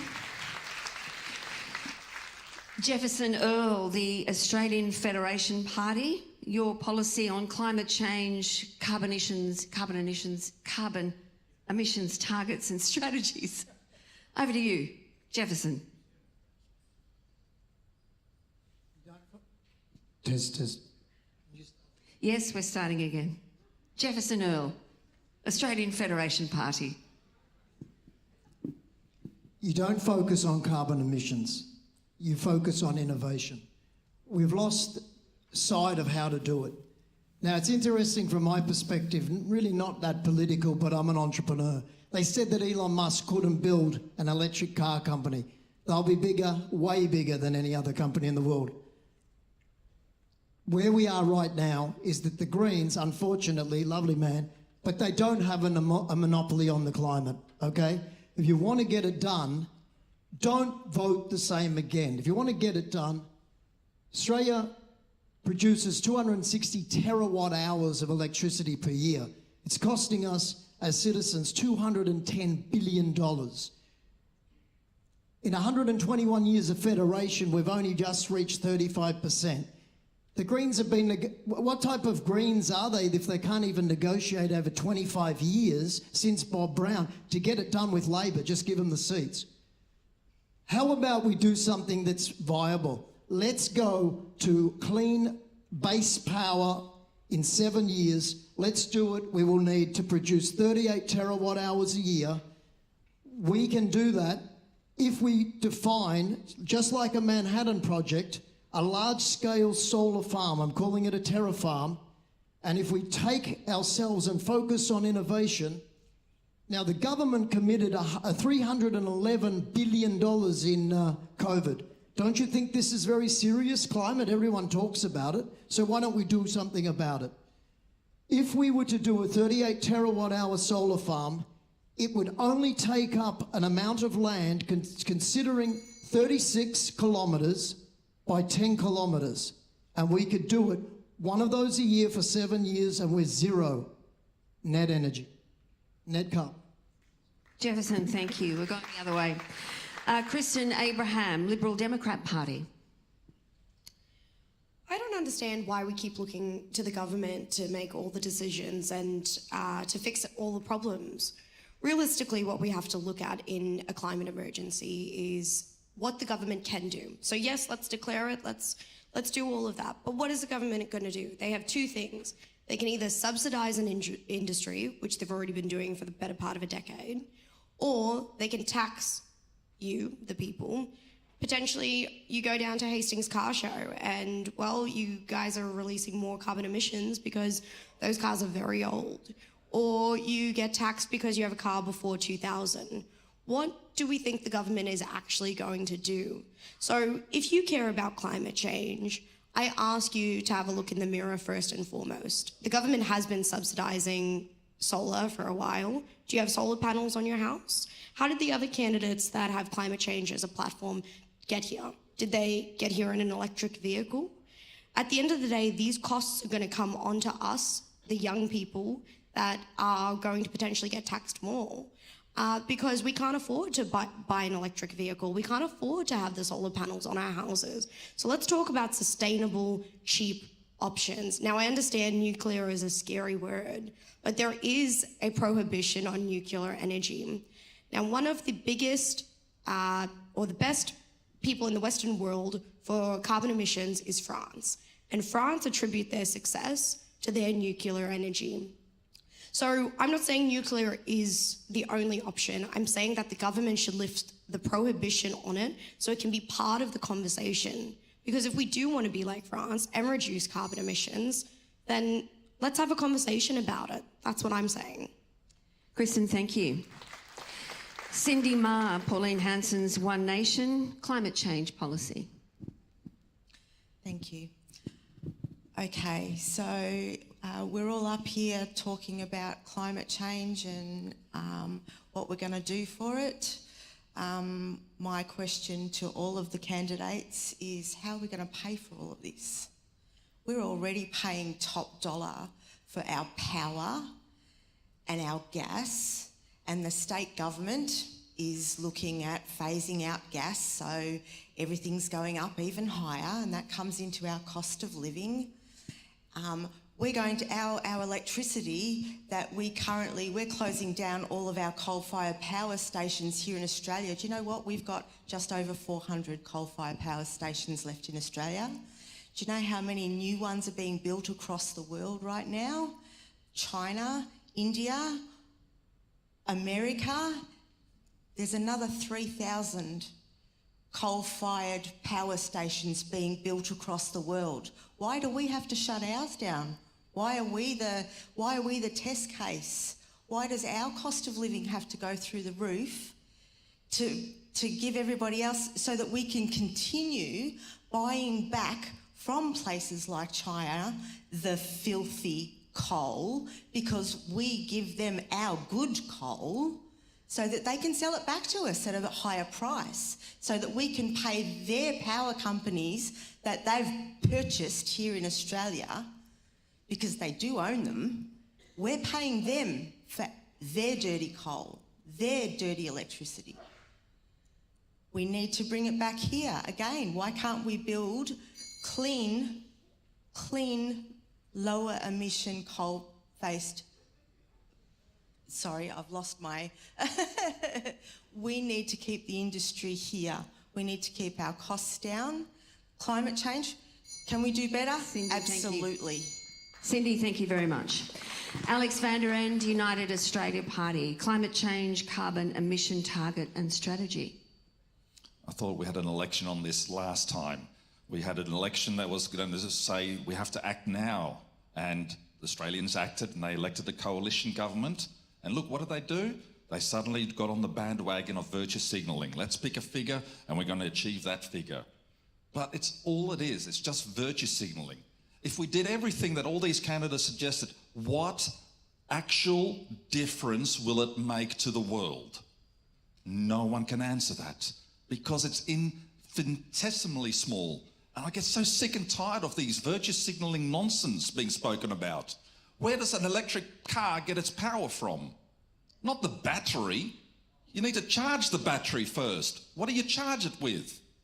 Right? If the wind isn't blowing and the sun isn't shining, you're not going to be able to charge a battery. Well, how do you make a battery? Did you know it takes 11 tons of cobalt to actually go into one battery of an electric vehicle that weighs 450 kilos? The cobalt is mined, most of the cobalt in the world is mined by kids employed by Chinese companies, 6-year-olds working in toxic and dangerous conditions. Why on earth would anyone support that sort of child labour insanity just for virtue signalling, saying, oh, look how green and clean we are? That is insane, people. It takes 226 tonnes, 226,000 kilograms, that is, of the Earth's crust to make one jolly electric car battery. And you cannot recycle it after it's had its usefulness. Solar panels, great. What do you do when it's expended? You cannot recycle it. Wind farms, you cannot recycle the jolly aspects of it. It is just virtue signalling nonsense made to get you to buy stuff that'll help the green investments. Alex, thank you. Despi O'Connor, Independent, Climate Change, Carbon Emission Target Strategy. Thank you. This is not a test. This is an opportunity for a very strong economy. Climate change is one of the greatest threats to our society, and under the right leadership, it can become our greatest opportunity. It comes down to political will. The parties are not doing anywhere near enough to take action. A strong climate-focused crossbench will bring about change that we need. We need at least 60% reduction in our carbon emissions by 2030. A bill has already been prepared by an independent and just needs to be brought to the table and voted on, and I will support that bill. This actually can be accelerated, so it can be more than 60%, but that is going to take a plan. It can't happen on its own. And this plan is going to need to include the workers in the industry who are highly trained already and who can be supported into the future renewable industry. We have the world's greatest supply of renewable resources, and we miss out on opportunities by not capitalising on them. Just think of the economic benefits of having all our energy supplied by infinite power sources, and think of the jobs that would be created by unleashing this industry. We have communities right here in Flinders who are ready to decentralise power and come off the grid. We need to electrify everything, and that means supporting businesses and households to adopt renewable and electric resources. This way we can reduce energy costs, reduce carbon emissions and bolster our economy for decades into the future. The government spent $11.6 billion subsidising the fossil fuel industry, and only $1.6 billion on housing last year. Despi, thank you. Despi, thank you. Australian Labor Party, represented by Marr Darcy.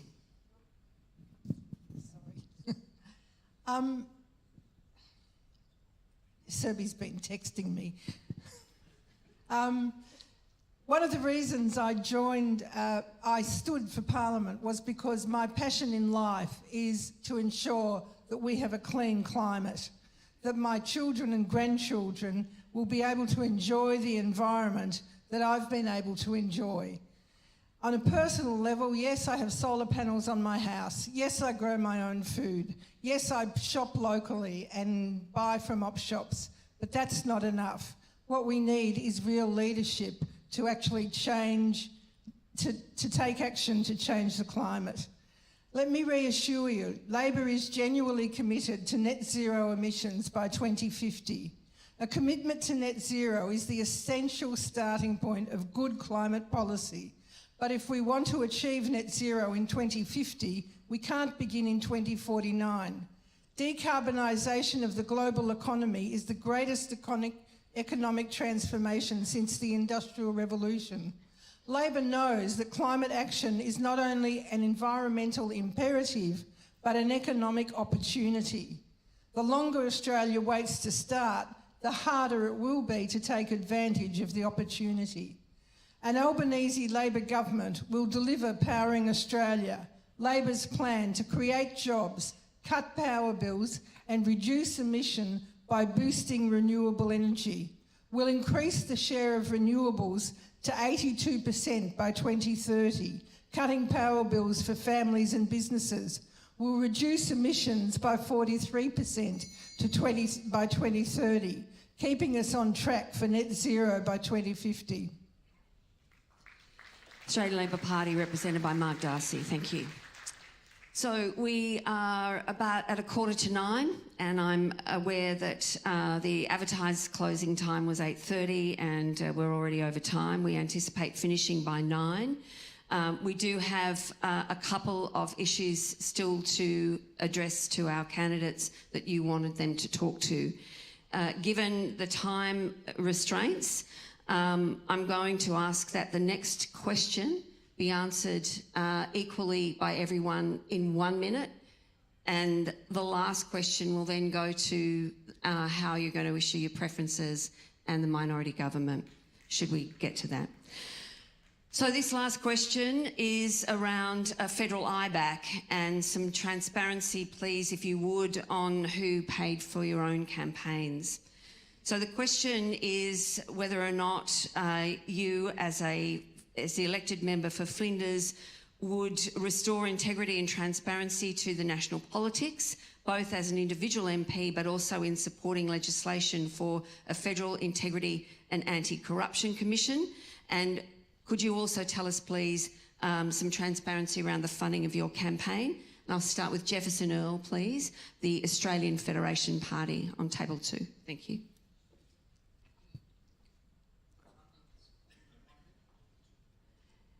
It's a 1 minute answer.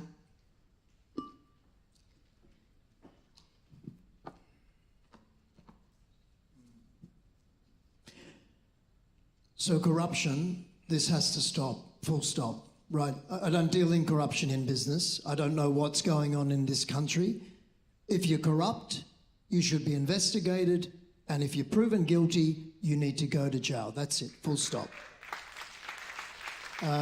The second thing is IBAC, of course I will support it, but I don't know. I looked at some of these commissioners. We need to make sure, look, the Victorian one's not good. So let's choose people that are going to do the right thing.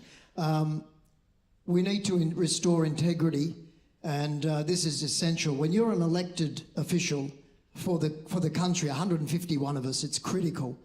And also I'd like to introduce something that if they make decisions like with the submarines and they lose $5 billion, you're going to pay a price for that, and maybe there's a criminal, or at least there's a penalty to your wage.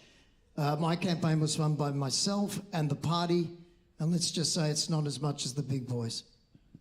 Thank you, Jefferson, and I appreciate the brevity. We're just trying to roll through so everyone gets equal time. Chrysten Abraham, Liberal Democrat Party. Thanks, Chrysten.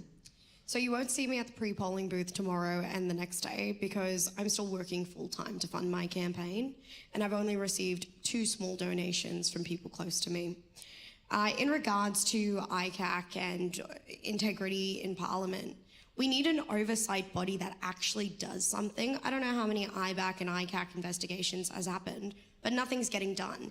It needs to actually be run like a business. Now, I work in human resources, and what we actually need is to have something like human resources. Now, I'm not saying it is human resources, but to do the investigation and then bring the people in for disciplinary action.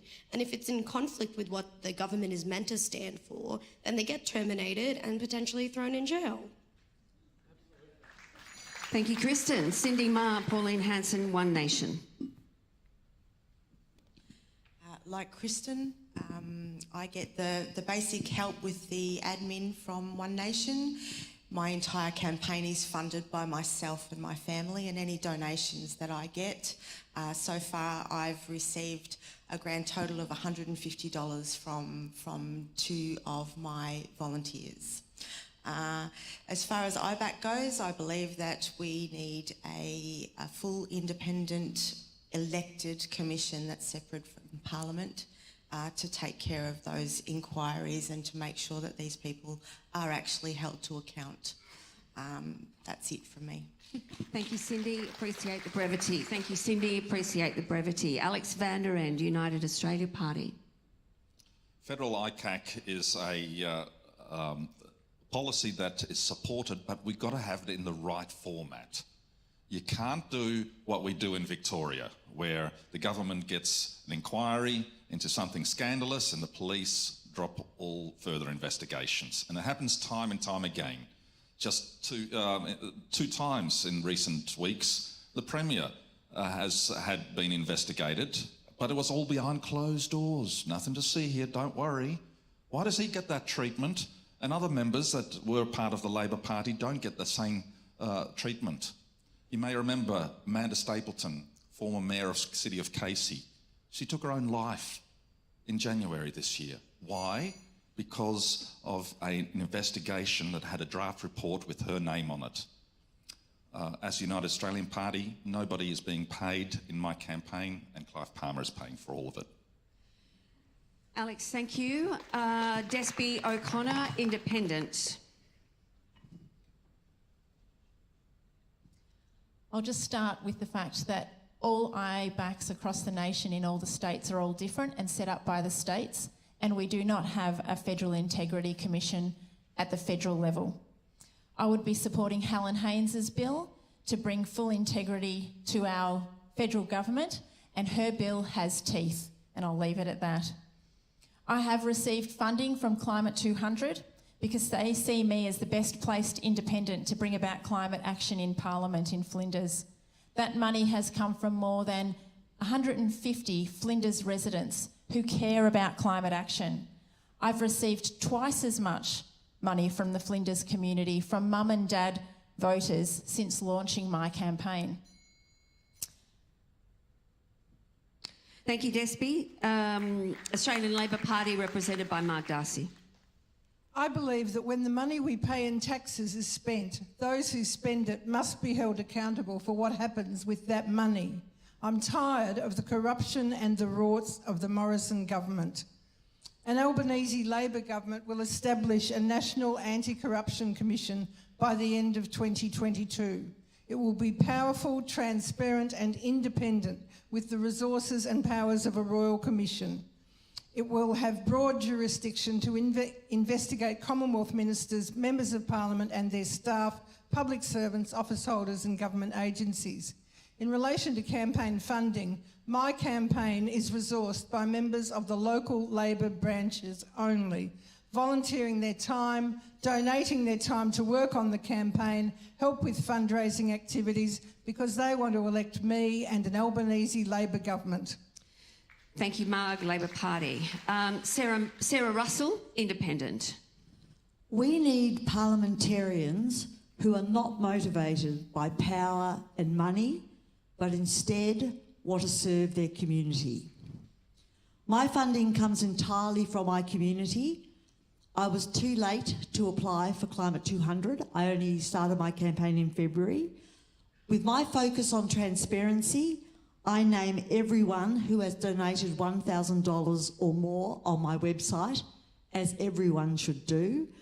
Of course, I support a National Integrity Commission, but it needs much more than that. We need political donation laws to be changed.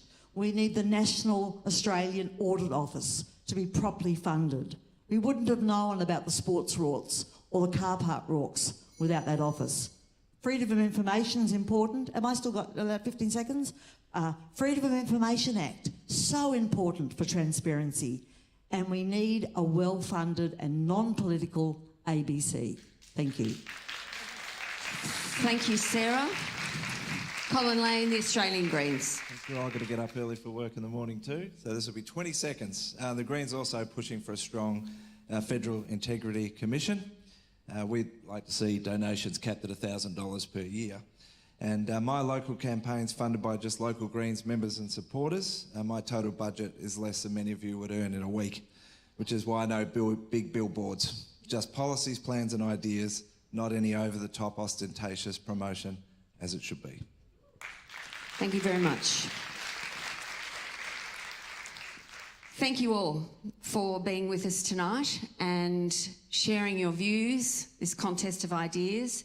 We're very grateful, and I think it's been much appreciated. The fact that the auditorium has pretty much stayed as it started at the beginning is testament to that. To our final question that you also wanted our candidates to address, and it goes to how to vote cards and determination of preferences.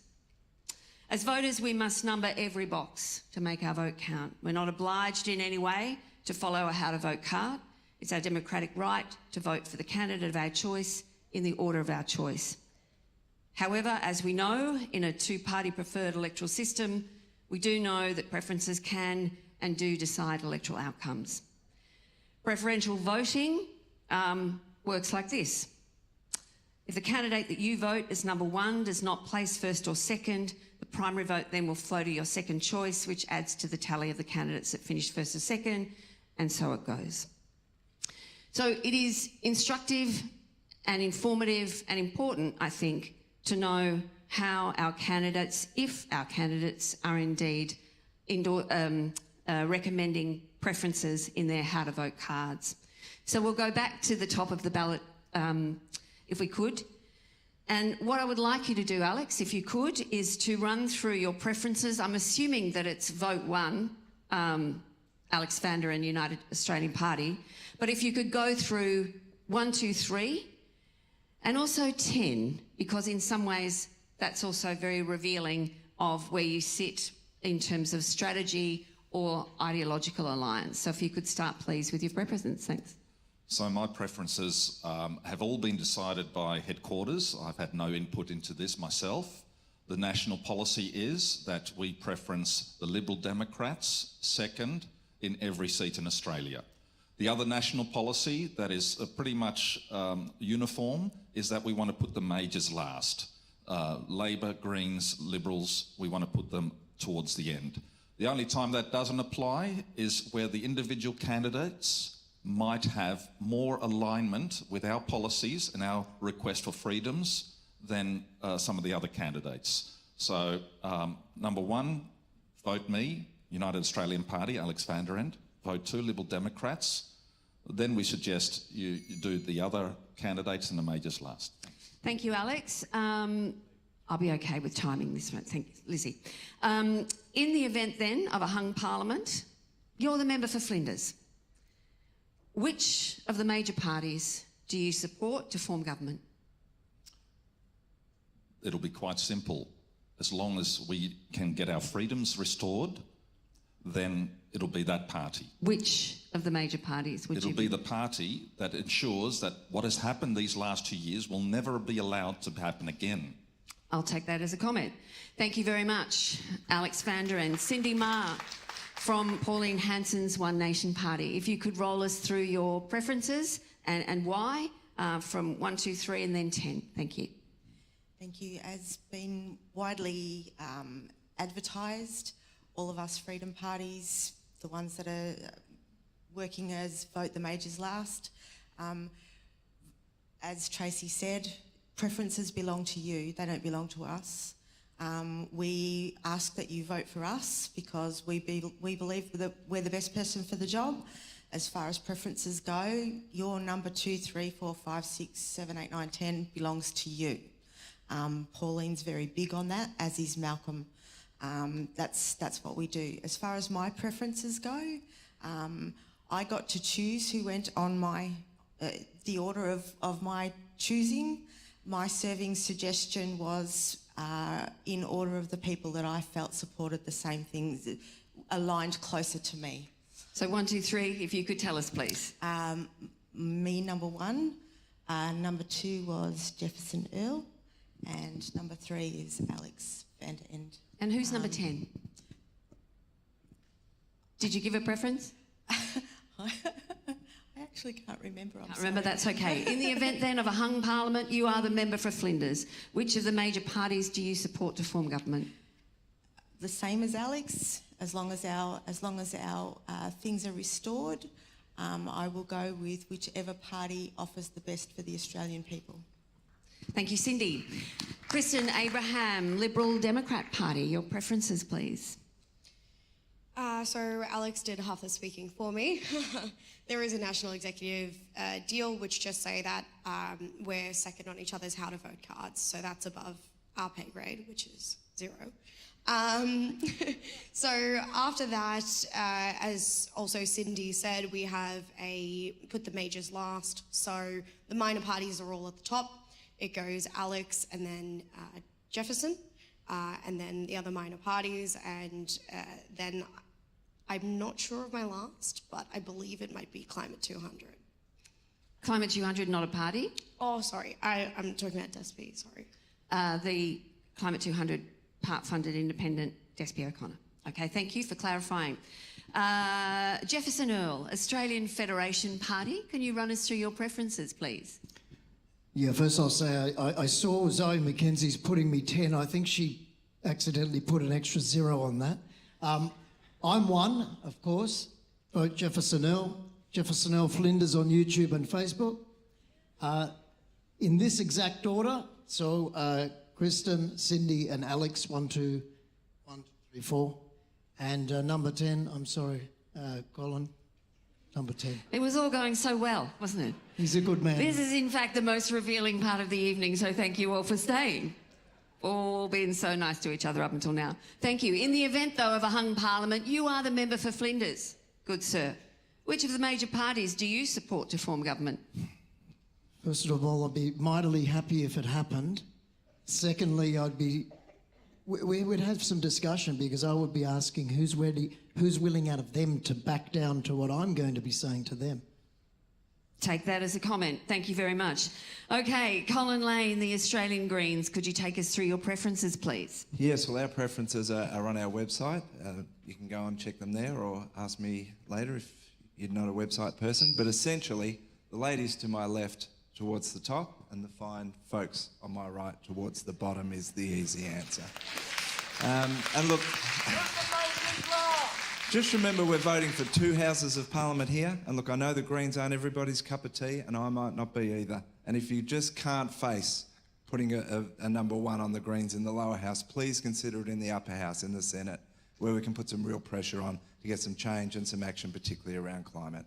In the event of a hung parliament, you are the member for Flinders. Which of the major parties do you support to form government? The Greens would be more likely to form government with Labor than with the Liberal National Party. Thank you for your candid honesty. Sarah Russell, Independent. At risk of losing half the audience support, I'm standing primarily because I think the current federal government is the worst government in my lifetime.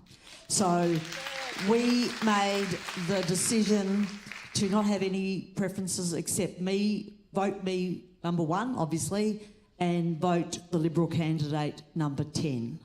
If there is a hung parliament, well, it goes without saying, I cannot support this government. It has moved so far to the right that I can't support it. So I would definitely have to support the other major, which is... Thank you, Sarah. Okay, to the Australian Labor Party, and by proxy from Mark Darcy, could you run us through the ALP preferences, please? Well, obviously, one for Surbhi Snowball. The second preference is Sarah Russell. Third is the Greens, and fourth is Despi O'Connor. We haven't put the Liberals last. We've put One Nation last, UAP second last, and the Liberals are at number, what are they? I can't find them. Eight. Thank you. Yes. So it goes UAP, One Nation, Liberals. They're the ones we're putting last. Thank you. And specifically, in the event... Can I just say, in the Senate, we're giving second preference to the Greens. Specifically, can I also talk then, we are familiar, I'm sure, with the last time that there was a federal Labor government. It was a minority government. In the event of a hung parliament, a minority government, which of the minor parties or independents would the Labor Party support forming minority government or work with to support minority government? Well, first of all, Labor is aiming to govern in its own right. Albo has been clear that there are core policies that are not up for negotiation, regardless of who the minor parties or the Greens. One of his strong points is the ability to negotiate. As you said, he was part of Julia's team that worked with a minority government and achieved over 500 pieces of legislation. The answer to the question. Yes. I am sure that if we are in the position of being a minority government, that Albanese and his team will negotiate with people like Sarah or Despi or the Greens to come up with a workable solution to make government work without compromising our policies. Thank you. And finally to Despi O'Connor. Despi, could you run us through your preferences, please? Yes, mine's pretty simple. It's vote one Despi O'Connor, and then the rest is up to you, because the preferences are yours and yours alone, and that's democracy. Can I ask you also, we do know that there is a legal caveat on the outcome if you win in Flinders. We've referred to the Australian Electoral Commission statement on that fact, that in the event you're successful, it would be going to the High Court. So we've got a hung parliament. You're off to the High Court to determine the validity of your win. The court rules in your favour and you are the new member for Flinders. Congratulations. Thanks, Tracee. Which of the major parties then do you support to form government? It's a very complex time, and I know that in the past it's been a lot of negotiation between major parties and the people on the crossbench to form government. And we cannot continue forward in this conversation without realising that at the moment the Liberal government hold minority government with the National Party. So at the moment it isn't a minority party with the Nationals. So for me, it's about talking to both major parties and negotiating what I stand for, and I'm standing for an integrity commission with teeth and climate action, and that's where I'm going. We've heard that, but specifically, it's a hung parliament. That's right, and it's up to the party to come with us. So that's not an answer? That's a same as everybody else down here, is that it's the party that's going to come with me. Okay. Friends, candidates, thank you all very much for being here this evening and presenting your policy platforms. Really grateful for you spending time and talking through those point of views, and I hope you feel that that's been a free and fair and transparent opportunity to do that. Can I also thank all of you for being here tonight and being part of this conversation. Thank you to Peninsula Voice. Peter is coming up in a moment. RPP, our great friends, our local community voice at RPP, everyone involved in staging this event, thank you for coming out and hearing from your candidates contesting the federal seat of Flinders on May 21. And I'll welcome back to the stage the President of Peninsula Voice, Peter Orton, to wrap up the proceedings. Thank you.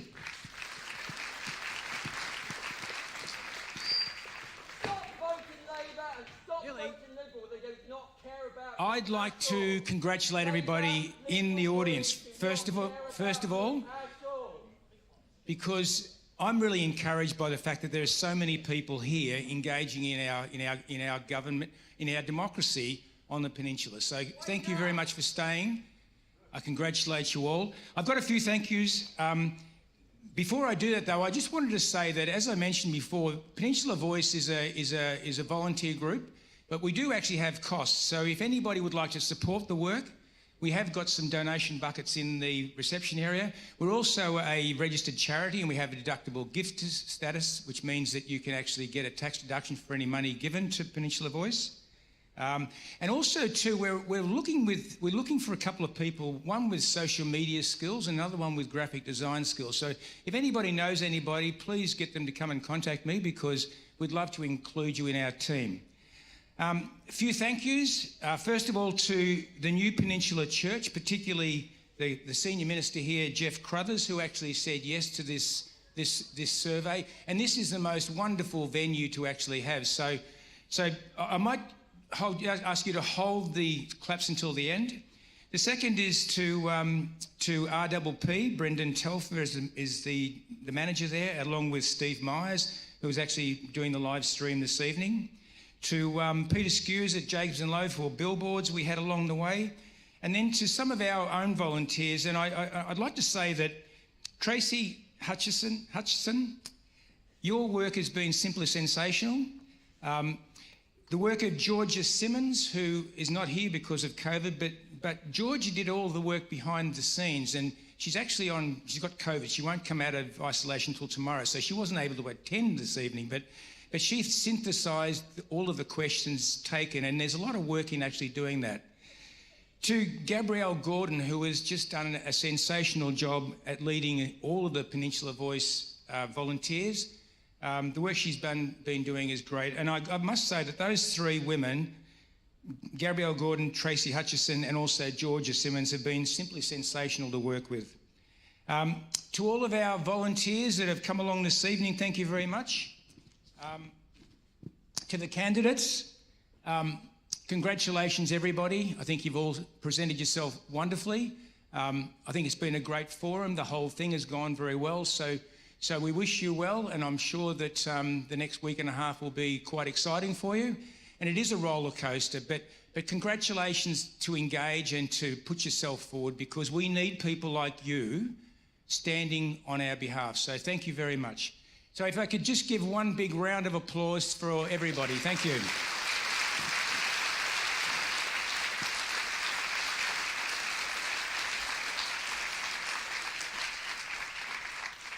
Please drive safely on your way home. Thank you. That'll be the end of the evening. Thank you.